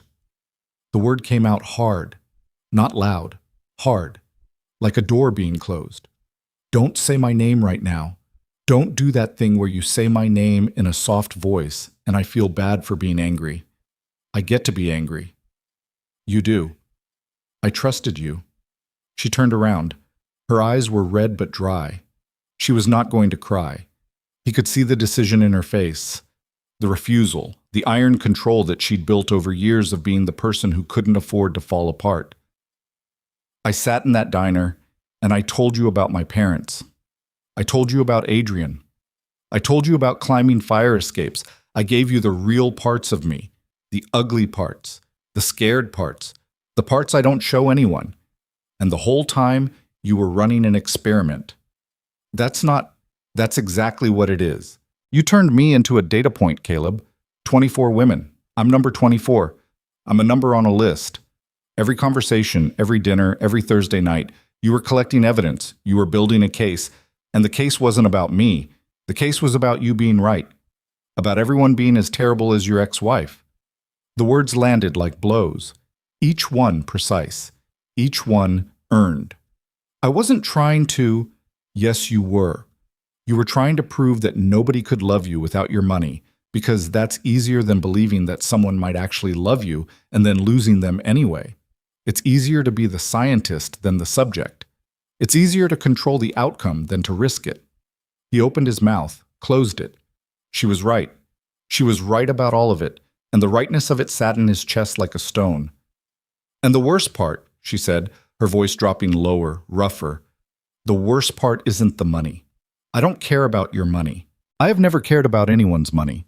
The worst part is that I was falling in love with you, and I actually thought, that you were the first person in years who was being honest with me. I thought you were the one person who wasn't performing, and it turns out you were performing harder than anyone. She wiped her eyes with the back of her hand, a quick, angry gesture, as if the tears had betrayed her by showing up uninvited. The blanket fort, she said. Lily and I built a blanket fort, and you sat on the kitchen floor watching us, and I actually let myself think, this is real. This is what real looks like. A man on a kitchen floor, a kid with rocks in her pockets, cherry pie from a diner in Bridgeport. I thought I'd found something that wasn't about money or power or status, and you let me believe that while you were hiding an espresso machine in your guest's bedroom. The absurdity of that last sentence seemed to catch her off guard. Her mouth twitched. Not quite a smile, more like the ghost of one, the reflex of humor appearing at the worst possible moment. She caught it and killed it. I need to go, she said. Victoria, please. I need to go. I need to think. I need to be somewhere that isn't here, looking at you, trying to figure out which parts were real and which parts were the test. All the parts about you were real. Everything I felt. You don't get to decide that right now. You don't get to tell me what was real after you spent months making sure I couldn't tell the difference. She turned and walked toward the park entrance. Her stride was different now. Faster, less measured, the controlled gait replaced by something raw and urgent. Caleb stood up from the bench. His legs felt strange, hollow, as if the conversation had drained something structural from his body. I'm sorry, he said, not loudly, not desperately. Just the words, offered to her retreating back, carried on the December air. She stopped at the entrance, didn't turn around. The night at the restaurant, she said, still facing away from him. When I paid the check and I smiled and I told you that you could get the next one, do you know why I said that? Why? Because my father used to say it. Whenever someone covered a meal or bought him a coffee or did something small and generous, he'd say, I'll get the next one. It was his way of saying that generosity wasn't a transaction. It was a relationship. It was ongoing. It assumed a future. She paused. The wind moved her hair across her shoulders. I said it to you because I believed we had a future. That's what you took from me today. Not money, not pride. You took the future I was stupid enough to imagine. She walked away. Caleb watched her go. She didn't look back. He stood in the park, the rusted playground, the 3 benches, the single stubborn tree, and he felt the specific, devastating emptiness of a man who has just told the truth for the first time in years and discovered that the truth, which was supposed to set him free, had instead cost him the one person who made freedom feel worth having. He sat back down on the bench. The metal was colder now. His phone was in his pocket. He could feel it against his thigh, the weight of it, the potential of it, the unbearable temptation to call her, to text her, to chase her with more words. But words were what had gotten him here. Words and lies, and a system designed to automate the process of never being vulnerable. He sat there for a long time. The man across the street finished loading his van and drove away. The playground stayed empty. The tree stood in its graceless persistence, bare branches reaching for a sky that had nothing to offer. His phone buzzed. He grabbed it, hoping. It was Derek. How'd she take it? Caleb typed back with numb fingers. She left. Derek's reply took 10 seconds. Do you want me to come over? He stared at the question. The honest answer was yes. The answer he typed was, no, I'm fine. Derek didn't respond to that, which was its own kind of response. They'd known each other long enough for silence to carry meaning. Derek's silence said, You're not fine, and we both know it, and I'll be here when you're ready to admit it. Caleb pocketed the phone. He sat on the bench until his hands went numb and his face was stiff from the cold, and the afternoon light had shifted from gray to something darker. Then he got up and walked to his car, the Tesla, which he'd driven without thinking, the first honest thing he'd done all day, and sat in the driver's seat with the engine off, staring through the windshield at the park where everything had fallen apart. She was right. About all of it. Every accusation, every insight, every surgically precise observation about his motivations and his fears and the architecture of his self-deception. She'd seen through him in 15 minutes of anger more clearly than he'd seen through himself in 3 years of careful avoidance. The test wasn't protection. It was sabotage. And he'd been so busy measuring everyone else's loyalty that he'd never stopped to measure his own honesty. He drove home. The Tesla was quiet. No rattling steering, no intermittent heat, no cracked windshield scattering streetlights. Just the smooth, silent ride of a car that cost more than most people's houses, carrying a man who had just learned, too late, maybe, or maybe just in time, that the most expensive thing in his life was the lie he'd been telling for free. Lily was in the living room when he walked in. Mrs. Park had gone home. The blanket fort was still there. They'd never taken it down, and it had become a permanent feature of the apartment. A soft, lopsided monument to a Saturday afternoon that now felt like it belonged to someone else's life. "Daddy?" Lily looked up from her dinosaur book. "How did it go?" He sat down on the couch. The $60 armchair was still there. The folding screen was still hiding the wine fridge. The gaps in the apartment were still visible. The missing paintings, the absent espresso machine, the phantom outline of a life he'd been too afraid to show someone. "I told her the truth," he said. "And?" "She left." Lily closed her book, set it carefully on the floor, walked over to the couch and climbed up next to him, tucking herself under his arm with the practiced ease of someone who'd done this 1,000 times before. She didn't say anything. She just sat there, warm and small and real. After a while, she said, "Is she coming back?" "I don't know, Lil." "Do you want her to?" "More than anything." "Then maybe she will." Lily pressed her face against his side. "People come back sometimes. Not always, but sometimes." He held his daughter in the failing light of a December afternoon, in an apartment full of lies made physical, and he understood, with the kind of clarity that only arrives after you've lost something, that the test had never been about the women. It had been about him, about whether he could bear to be seen, about whether he could survive the exposure of being known.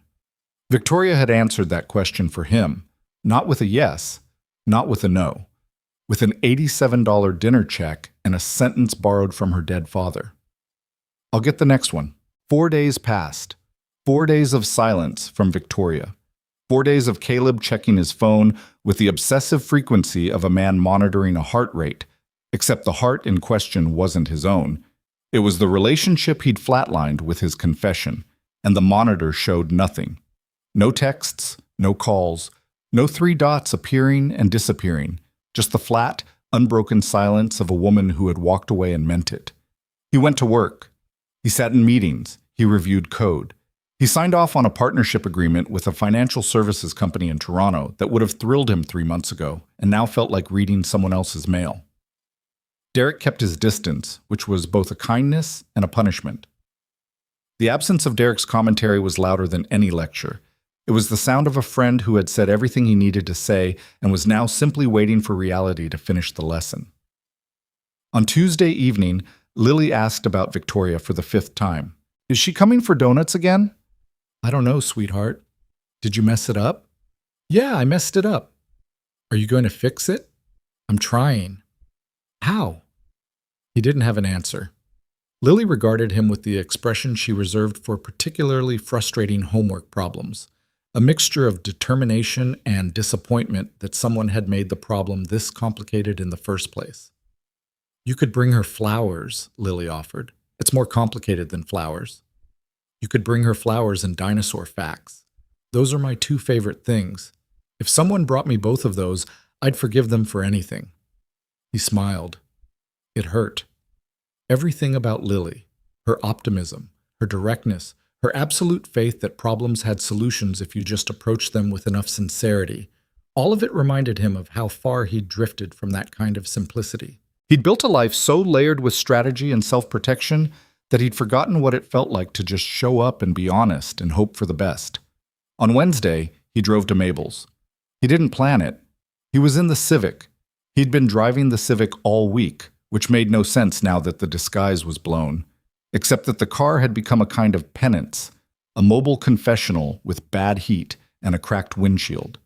He parked outside and sat there for 10 minutes, staring at the fogged windows and the hand-painted sign with the oversized M. Then he went in. Deb was behind the counter. The diner was nearly empty. A woman reading a newspaper, a kid doing homework in a corner booth. The jukebox display was still lit up, still unreadable. The air still smelled like coffee and bacon grease and pie. "Haven't seen you in a while," Deb said, already pouring coffee. "Been busy." "Busy or hiding?" He looked at her. Deb set the mug down in front of him and leaned against the counter with the serene authority of someone who has poured approximately 400,000 cups of coffee and has heard every kind of lie that exists. "Your girl was here," she said. His chest tightened. "When?" "Monday. Sat in the same booth. Ordered pie. Didn't eat it. Sat there for about an hour looking at her phone and then left." "Did she say anything?" "She asked me if I thought people could change. I told her I've been making pie for 31 years, and every year I think I've perfected the recipe, and every year I change something." She laughed at that. Didn't seem like a happy laugh, though. Caleb wrapped both hands around the mug. Victoria's gesture. The one he'd noticed the very first night. The instinct to hold on to something warm when everything else felt cold. He was doing it now without thinking. They'd already absorbed each other's habits, already woven themselves together in the small, unconscious ways that people do when they're falling in love. The tragedy wasn't that they'd met under false pretenses. The tragedy was that everything real between them, the gestures, the rhythms, the way they'd started finishing each other's silences, all of that was genuine. The lies were the scaffolding, but the building was real. "If she comes back," Caleb said, "tell her, I'm not a messenger service. Whatever you need to tell her, you show up and tell her yourself. That's how it works." He left $20 under his mug. Deb raised an eyebrow. He walked out before she could comment. On Thursday, what would have been their regular dinner night, Caleb didn't go to the diner. He sat in his apartment with Lily, helping her build a brachiosaurus skeleton out of popsicle sticks and glue, and tried not to think about the empty booth at Mabel's. Mrs.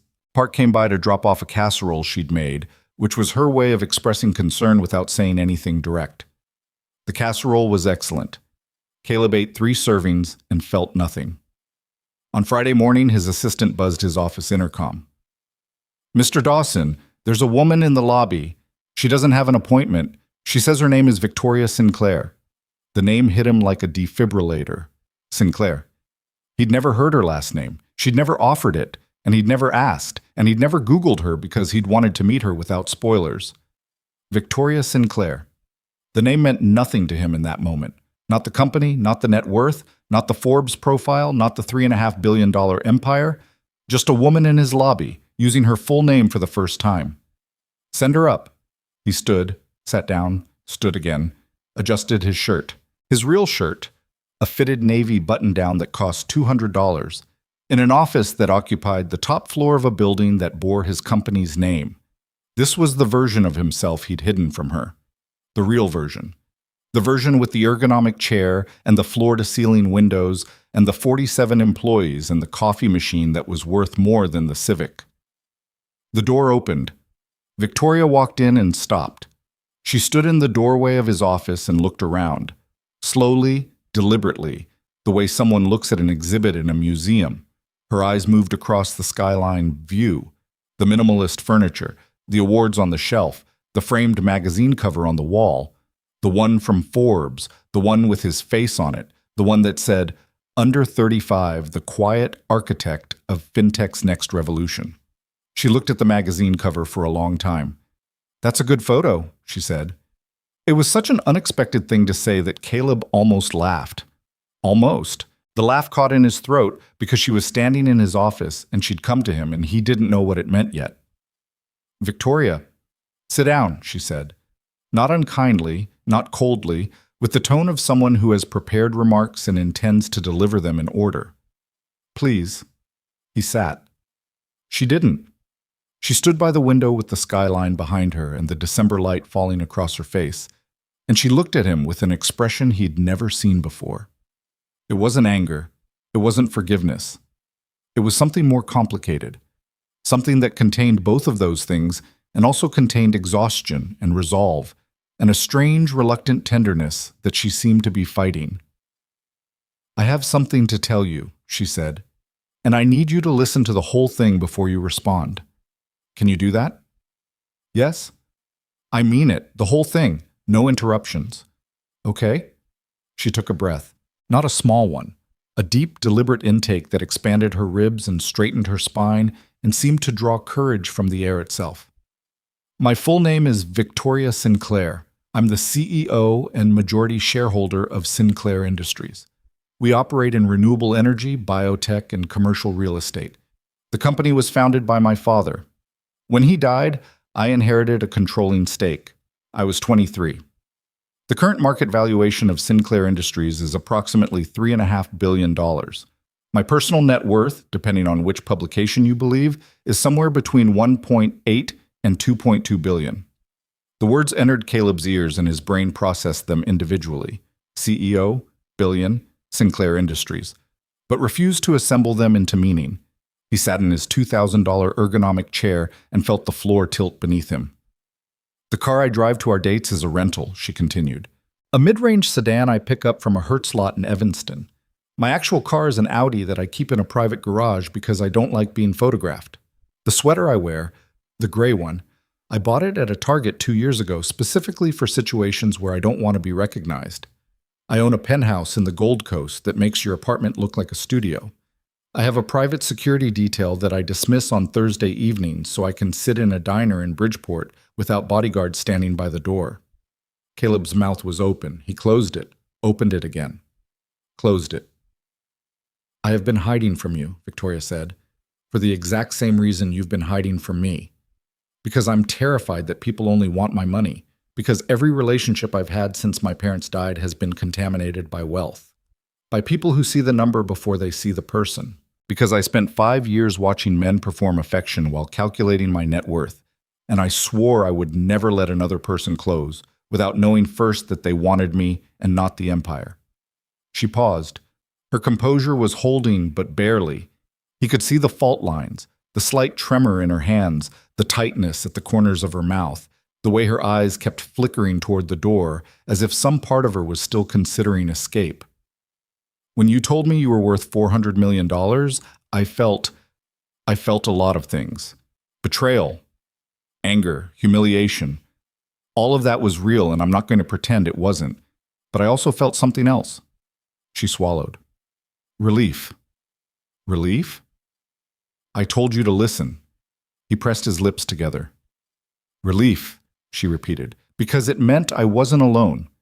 It meant there was one other person in the world who understood the specific, particular loneliness of having everything and trusting no one. Who understood what it's like to sit across from someone at dinner and wonder whether their smile would change if the bank account did. Who built an entire system, a stupid, elaborate, ultimately self-defeating system, to protect themselves from the thing they wanted most." She walked to the chair across from his desk and sat down. The distance between them was 3 feet of expensive wood and a lifetime of identical wounds. "You turned love into a test," she said. "So did I. You hid your money. So did I. You drove a terrible car and wore a cheap suit. I drove a rental and wore a Target sweater. You tested 24 women. I've turned down 19 men. We're the same broken thing, Caleb. We just broke in the same direction." The silence that followed was different from any silence they'd shared before. It wasn't the comfortable silence of the diner or the charged silence of the park. It was a clearing, an emptying. The sound of 2 people setting down weapons they'd been carrying so long, their arms had forgotten what it felt like to hang free. "I didn't know," he said.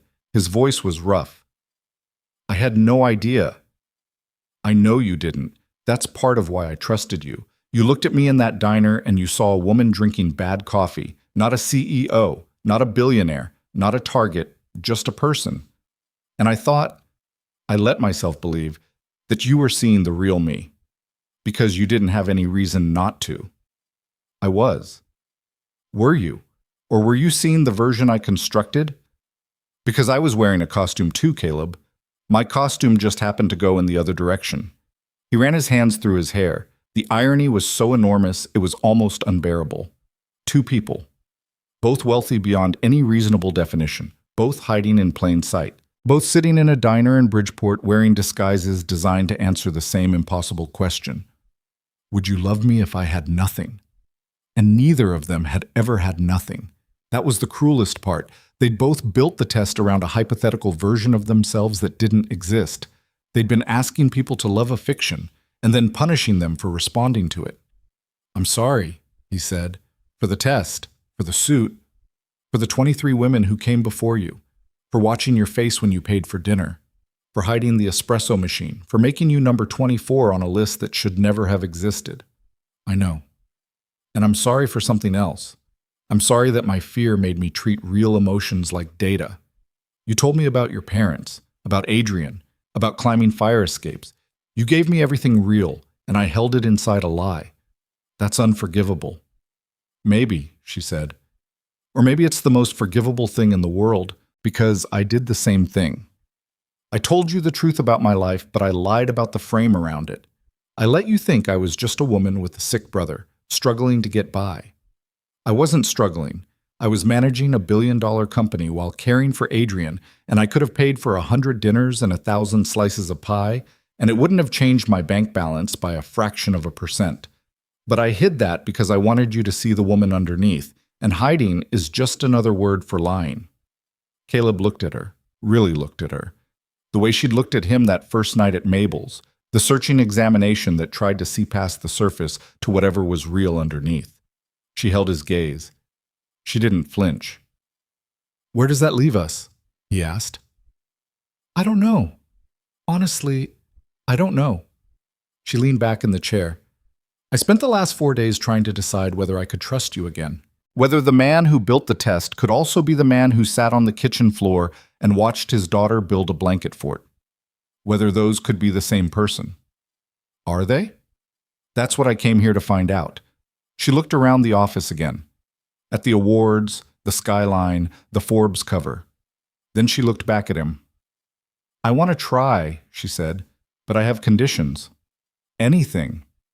Don't say anything, like you're negotiating a contract. This isn't a deal. These aren't terms. These are the things I need to feel safe. Okay, tell me. No more costumes. Either of us. No Goodwill suits, no Target sweaters, no rental cars, no hidden wine fridges. Whatever this is, it has to be real. Even when real is uncomfortable. Even when real means you have to sit across from me in a restaurant wearing a shirt that actually fits and driving a car that actually starts. Okay? No more tests, ever. If you feel insecure, you tell me. If you're afraid I'm going to leave, you say that out loud instead of constructing an experiment to prove it. We talk. Like humans. Like messy, imperfect, occasionally ridiculous humans. Okay. And I need to meet Lily again. As myself, the real myself. Because the last time I was in your apartment, I was Victoria from the diner. This time I need to be Victoria Sinclair. All of it. The company, the money, the security detail, the brother who might be in a wheelchair within the year. She deserves to know who I actually am. She already knows who you actually are. She knew before either of us did. Victoria's composure finally cracked. It wasn't dramatic, so no sobbing, no collapse. Just a single tear that tracked down her left cheek, which she wiped away with the same quick, angry gesture she'd used in the park, as if the tear was an intruder and she was ejecting it from the premises. Your daughter, she said, told me that I could learn Montana's capital from a placemat. She said it like she was sharing classified intelligence. She was so serious. I went home that night and I sat in my penthouse, my actual penthouse, with the security system and the housekeeper and the original art on the walls, and I cried. Because a 7-year-old in a purple dress with rocks in her pockets had treated me like a normal person for the first time in years. And I thought, if this man raised this kid, then something about him must be true, regardless of whatever else he's hiding. Caleb stood up, walked around the desk, sat in the chair next to her, not across from her, not separated by 3 feet of expensive wood, but beside her. Close enough to touch, but not touching, offering proximity without presumption. I want to meet Adrian, he said. As me. The real me. Not the consultant, not the character. The guy who runs a company and still can't figure out how to get his daughter to eat vegetables and cries in the shower sometimes when everything gets too heavy. You cry in the shower? Most single parents do. The shower is the only room where nobody can hear you. She looked at him. Something in her eyes shifted, from guarded to something softer, something that still had walls around it, but the walls had windows now. Adrian would like you, she said. He'd pretend not to. He'd act too cool and probably insult your taste in music and definitely beat you at chess. But he'd like you. He doesn't have enough people who show up for the boring parts. I'm good at boring parts. Ask Lily. I've sat through 900 episodes of a show about a cartoon dog who solves mysteries. I'm basically a professional at showing up for things that aren't exciting. She laughed. It came out wet and raw and unsteady, more sob than laugh, but it was there. The real one. The one he'd first heard in the diner when he told her about the sideways volcano eruption. The laugh that surprised her every time it appeared. Can I ask you something? She said. Yeah. The night we met, at Mabel's. Why did you stop? Stop? You were driving. You said you were driving aimlessly. Why did you stop at that specific diner on that specific street? He thought about it. He'd thought about it 100 times since that night. The truth was boring and inadequate. He didn't know. There was no cosmic explanation, no predetermined convergence, no narrative logic that could explain why a man in a dented Civic had pulled over in front of a hand-painted sign with an oversized M. He'd just stopped. The way you sometimes stop at a place not because it's calling you, but because you're too tired to keep going. I think I was just tired, he said. Tired of driving, tired of the test, tired of looking for something I'd already decided didn't exist. And then I was there. And then you were there, holding a coffee mug with both hands and talking about the Bears' offensive line. The offensive line was terrible. It's still terrible. Some things don't change. Some things do. They sat there, side by side in his corner office, 60 floors above the city where they'd both built empires and both hidden from the cost of building them. The silence was new, not comfortable yet. It would take time before silence between them felt safe again. But clean, honest, free of performance. I should go, Victoria said eventually. Adrian has a doctor's appointment at 2. Can I drive you? In which car? Whichever one you want. She stood. He stood. They faced each other in the space between the chairs, and for a moment neither of them moved. Then Victoria reached out and straightened the collar of his shirt, a small, domestic gesture that carried the weight of everything she couldn't say yet. Her fingers brushed his neck. They were cold. Thursday? She said. Mabel's? Mabel's. Wear the real shirt. I'll wear the real shirt. She walked to the door, paused, turned back. Caleb? I need you to understand something. This isn't forgiveness. Not yet. Forgiveness is going to take time. What this is, what I'm offering right now, is a willingness to find out if forgiveness is possible. That's it. That's all I've got today. That's enough. Don't make me regret it. She left. He stood in his office and looked at the Forbes cover on the wall, the photo of himself that he'd allowed to be published, and then immediately regretted because it was evidence, because it was proof, because it was a version of himself that could be Googled and discovered and used against him by anyone who wanted to see the number before the person. He took it off the wall. Not to hide it, not to destroy it. He just set it face down on his desk because he was tired of looking at a magazine's version of who he was. The year that followed was not a love story. Or rather, it was a love story, but the kind that doesn't look like the movies, the kind that involves awkward conversations and setbacks, and two people repeatedly discovering new ways to disappoint each other and then choosing, deliberately and painfully, to stay anyway. Victoria brought Adrian to meet Caleb and Lily on a Sunday in January. Adrian arrived in a wheelchair, one of the bad weeks, with his jaw set and his headphones around his neck, and an expression that communicated with the eloquence of a teenager who has been dragged somewhere against his will, that he would rather be literally anywhere else.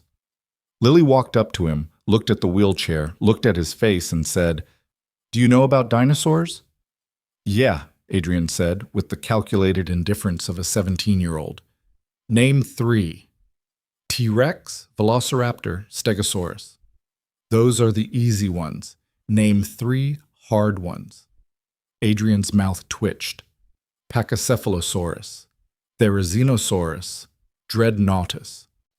Lily's eyes went wide. You know Dreadnoughtus? It's the biggest dinosaur ever found, like 70 tons. 65, Lily corrected, with the authority of someone who had memorized the exact figure from a library book. Fine. 65. Do you want to see my popsicle stick Brachiosaurus? Not really. Too bad. Come on. She grabbed the handles of his wheelchair and pushed him toward her room before anyone could object. Victoria and Caleb stood in the hallway, listening to the sound of a 7-year-old lecturing a teenager about skeletal structure, and looked at each other. I think she just kidnapped my brother, Victoria said. She does that. She's very assertive about paleontology. From Lily's room, Adrian's voice carried. This is actually pretty good. You should use toothpicks for the rib cage, though. The popsicle sticks are too thick. That's what I said, Lily replied. But my dad doesn't listen. Adults never listen. I know, it's a real problem. But Victoria's hand found Caleb's. Their fingers interlocked, clumsily, not quite right, the fit imperfect and human and real. The months after that were a process of demolition and reconstruction. They tore down the architecture of deception, both of them together, and rebuilt something rawer and less elegant in its place. Caleb sold the Civic. Victoria canceled the rental car account. He put the Eames chair back where it belonged and brought the espresso machine out of the guest bedroom. And the first morning, Victoria came over and saw the real apartment, the full apartment, with the art on the walls and the wine fridge unscreened and the shower with the digital temperature panel. She walked through it room by room, nodding slowly, cataloging. It's nice, she said. You live in a Gold Coast penthouse worth 8 times this. I know, I said it's nice, not that it's impressive. Those are different things. They fought, not often, but deeply, about trust, about the residue of deception that clung to small moments, the hesitation before answering a question honestly, the reflexive editing of a story to make it more palatable, the 1,000 tiny habits of self-protection that both of them had practiced for so long they couldn't always distinguish them from personality. You're doing it again, Victoria said one night over dinner, real dinner, at a real restaurant where Caleb paid with his real credit card and Victoria didn't flinch. Doing what? Watching my face. I can feel it. You're running the test. I'm not. You are. You just asked the waiter how much the wine was, and then you looked at me to see if I reacted to the price. I saw it. The flicker. He put down his fork. She was right. The reflex was deep, embedded in muscle memory, wired into the neural pathways of 3 years of self-defense. Dismantling it wasn't a decision. It was a practice. A daily, deliberate choice to look at the woman he loved and believe, without evidence, without testing, without the safety net of controlled variables, to believe that she was here because she wanted to be. I'm sorry, he said. Don't be sorry. Be aware. Sorry is retrospective. Awareness is present tense. I need you in present tense. He thought about that for a long time. Present tense, the most frightening tense, the one where nothing has been decided yet and everything is still at risk. Caleb helped with Adrian's care. Not by throwing money at it. Victoria had more money than either of them could spend, and the suggestion would have insulted her. But by showing up. He drove Adrian to physical therapy on Tuesdays and Thursdays. He sat in the waiting room and read terrible magazines while Adrian worked through exercises that were painful and slow and often seemed pointless. He didn't try to fix anything. He didn't offer solutions. He just showed up and sat there and waited and then drove Adrian home and argued about music the entire way. Your taste is objectively terrible, Adrian told him one Thursday. I listen to classic rock. Exactly. Objectively terrible. What should I listen to? Literally anything made after you were born. I'll take that under advisement. You won't. No, I won't. Adrian smiled. It was rare and quick and immediately suppressed, the way teenagers smile when they've accidentally revealed that they like someone and need to correct the error before it becomes permanent. Caleb saw it. He didn't mention it. Some things are better received without acknowledgement. On a Wednesday in March, Victoria called him at 3 in the morning. Her voice was tight and strange. Adrian's in the hospital. He fell. His legs, the doctor says, she stopped. Started again. Stopped again. Which hospital? Northwestern. I'm coming. He got Mrs. Park on the phone. Got dressed. Drove. In the Tesla, no hesitation, no costume, to Northwestern Memorial and found Victoria in a hallway on the 4th floor, sitting on the floor with her back against the wall, her phone in one hand and her composure finally, fully, irretrievably gone. She was crying. Not the controlled single-tear version from his office. Real crying, the ugly kind. The kind that makes your face contort and your nose run and your body shake with the effort of expelling a grief too large for your chest to hold. She was sitting on a hospital floor at 3:30 in the morning, and she was crying the way people cry when they've been strong for so long that the strength finally cracks and everything behind it comes flooding out. He sat down next to her, on the floor, in the hallway. He put his arm around her shoulders and she leaned into him and he held her while she cried. And he didn't say anything because there was nothing to say. No test, no performance, no carefully constructed response designed to reveal someone's true character. Just two people on a cold floor at an hour when the world is too quiet and the fear is too loud. I can't lose him, she said. I can't. He's all I have left of them. You're not going to lose him. You don't know that. No, I don't, but I'm here. And I'm not going anywhere. And whatever happens next, you don't have to handle it alone. She pressed her face against his shoulder. Her tears soaked through his shirt. He held her tighter and watched the hallway. The fluorescent lights, the scuffed floor, the door to Adrian's room where the doctors were doing whatever doctors do at 3:30 in the morning. And he thought about what it meant to show up for someone without conditions, without tests, without requiring them to pass an exam before you'd let them see you at your worst. This was it. This was what love looked like when you stripped away the machinery, not a system, not a test, not a controlled experiment with measurable outcomes and reproducible results. Just a man on a floor, holding a woman who was scared, offering the only thing he actually had to give, presence, the willingness to be there, the radical, terrifying commitment to sitting in the uncertainty without trying to control it. Adrian stabilized by morning. The fall had aggravated his condition but hadn't caused permanent damage, a word the doctor used with careful qualification, because with degenerative illness, permanent was always relative. Victoria spent the next 3 days at the hospital, and Caleb brought her coffee and food and clean clothes and sat with Adrian when she needed to sleep and played chess with him even though Adrian won every single game. You're bad at this, Adrian said. I'm learning. You're learning slowly. That's how I learn everything? Victoria says you're some kind of tech genius. Victoria is generous. Adrian moved his bishop. Check. She also says you used to pretend to be poor to test women. Caleb looked at the board, looked at Adrian. The boy's face was pale from the hospital stay, but his eyes were sharp and focused and carrying the particular weight of a 17-year-old who has had to grow up faster than anyone should have to. That's true, Caleb said. That's weird. It is. Did you test my sister? Yes. And? She didn't need to be tested. She never did.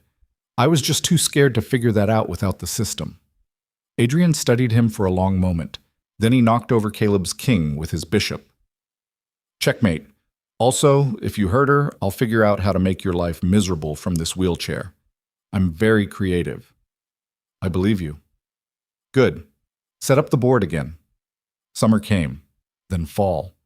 The seasons move the way they do when you stop watching the clock and start paying attention to the life happening inside the hours. Caleb and Victoria didn't merge their worlds. They braided them.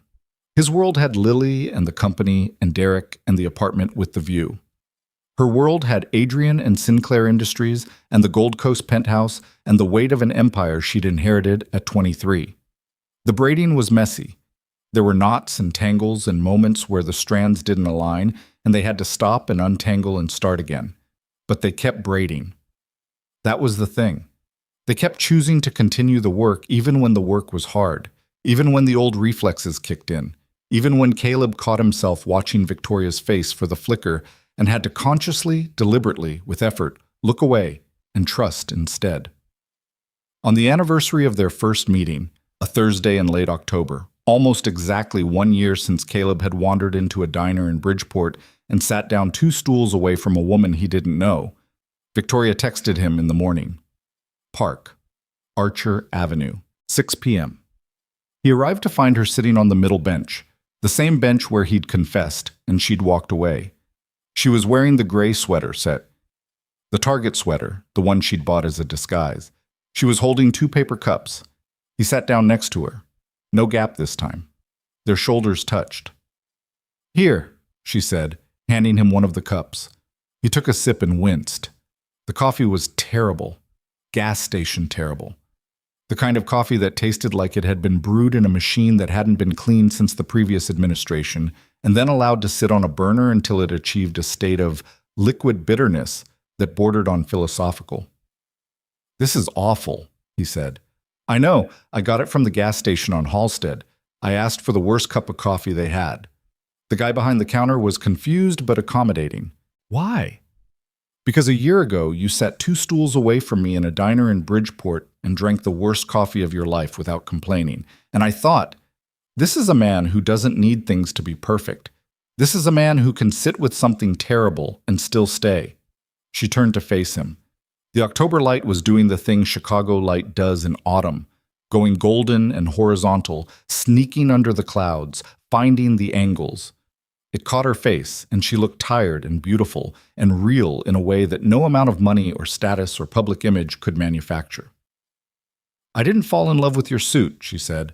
I didn't fall in love with your car or your apartment or your bank account.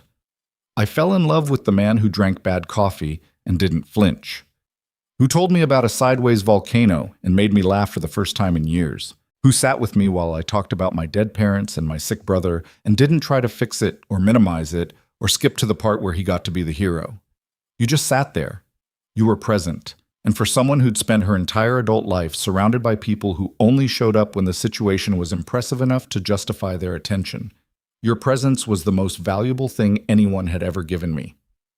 He held the gas station coffee. The cup was warm in his hands. The park was quiet. A dog was barking somewhere down the block. A car alarm went off and then stopped.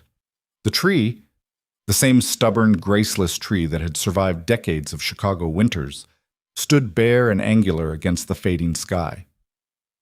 I spent 3 years testing people, Caleb said. 24 women. I wore an $11 suit and drove a car with a cracked windshield, and I watched them all leave, one by one, and every time one of them walked away, I told myself I was right. That love was conditional, that everyone had a price, that the only way to protect yourself was to find out someone's breaking point before they found yours. He took another sip of the terrible coffee. Didn't flinch. And then I met you. And you broke every part of the system. You paid for dinner and you smiled. You asked about the volcano. You built a blanket fort with my daughter and studied Montana's capital from a placemat. You climbed fire escapes for your brother. You did every single thing that the test was designed to detect. Every act of generosity. Every moment of genuine kindness. And you did them without knowing you were being observed. Because you weren't performing. You were just being yourself. He set the coffee on the bench between them. The test was supposed to prove that nobody could love me without my money. But you proved something different. You proved that I couldn't love anyone else until I stopped being afraid of what love actually costs. And the cost isn't money. It never was. The cost is honesty. The cost is letting someone see you, the real you, the whole you, the you that cries in the shower and hides espresso machines and drives around Chicago in a broken car because he's too scared to park the nice one in his own garage. Victoria set her cup next to his. 2 terrible cups of gas station coffee on a bench in a park in Bridgeport, on the anniversary of the night that 2 liars met in a diner and accidentally told each other the truth. Real love was never about the money, she said quietly. It was never about the status or the company or the penthouse or the Forbes cover. Real love is the guy who drives his kid's physical therapist crazy by showing up early every Tuesday. It's the woman who buys 6 different donuts because she's terrified of getting the wrong one. It's a 7-year-old in a purple dress who asks you to name 3 hard dinosaurs because she doesn't care how much money you have. She cares whether you're interesting enough to bother with. Caleb looked at her. She looked at him. The October air was sharp against their faces. The terrible coffee was getting cold. "I love you," he said, "without the test, without the suit, without any of it. I love you, and it scares me every single day, and I'm going to keep choosing it anyway because that's what you taught me. That love isn't something you verify. It's something you decide." She reached for his hand, their fingers interlocked. Still not perfectly, still a little clumsy, still the imperfect fit of two people who had spent years building walls and were still learning how to hold things instead. "I'll get the next one," she said. He squeezed her hand. "I know." They sat on the bench as the light faded and the city turned on its lights, and the stubborn trees stood watch over a park where two people had once lost each other, and then, slowly, imperfectly, with bad coffee and honest words, and the kind of courage that only comes from having been thoroughly, completely afraid, found each other again. For Caleb Dawson, the man who had built a machine to measure love and discovered that love was the one thing that couldn't be measured, that bench in the fading October light became something he hadn't felt in years. Not an answer, not a conclusion, not a data point on a list, just home. Quiet, imperfect, entirely unearned, and finally, after everything, real.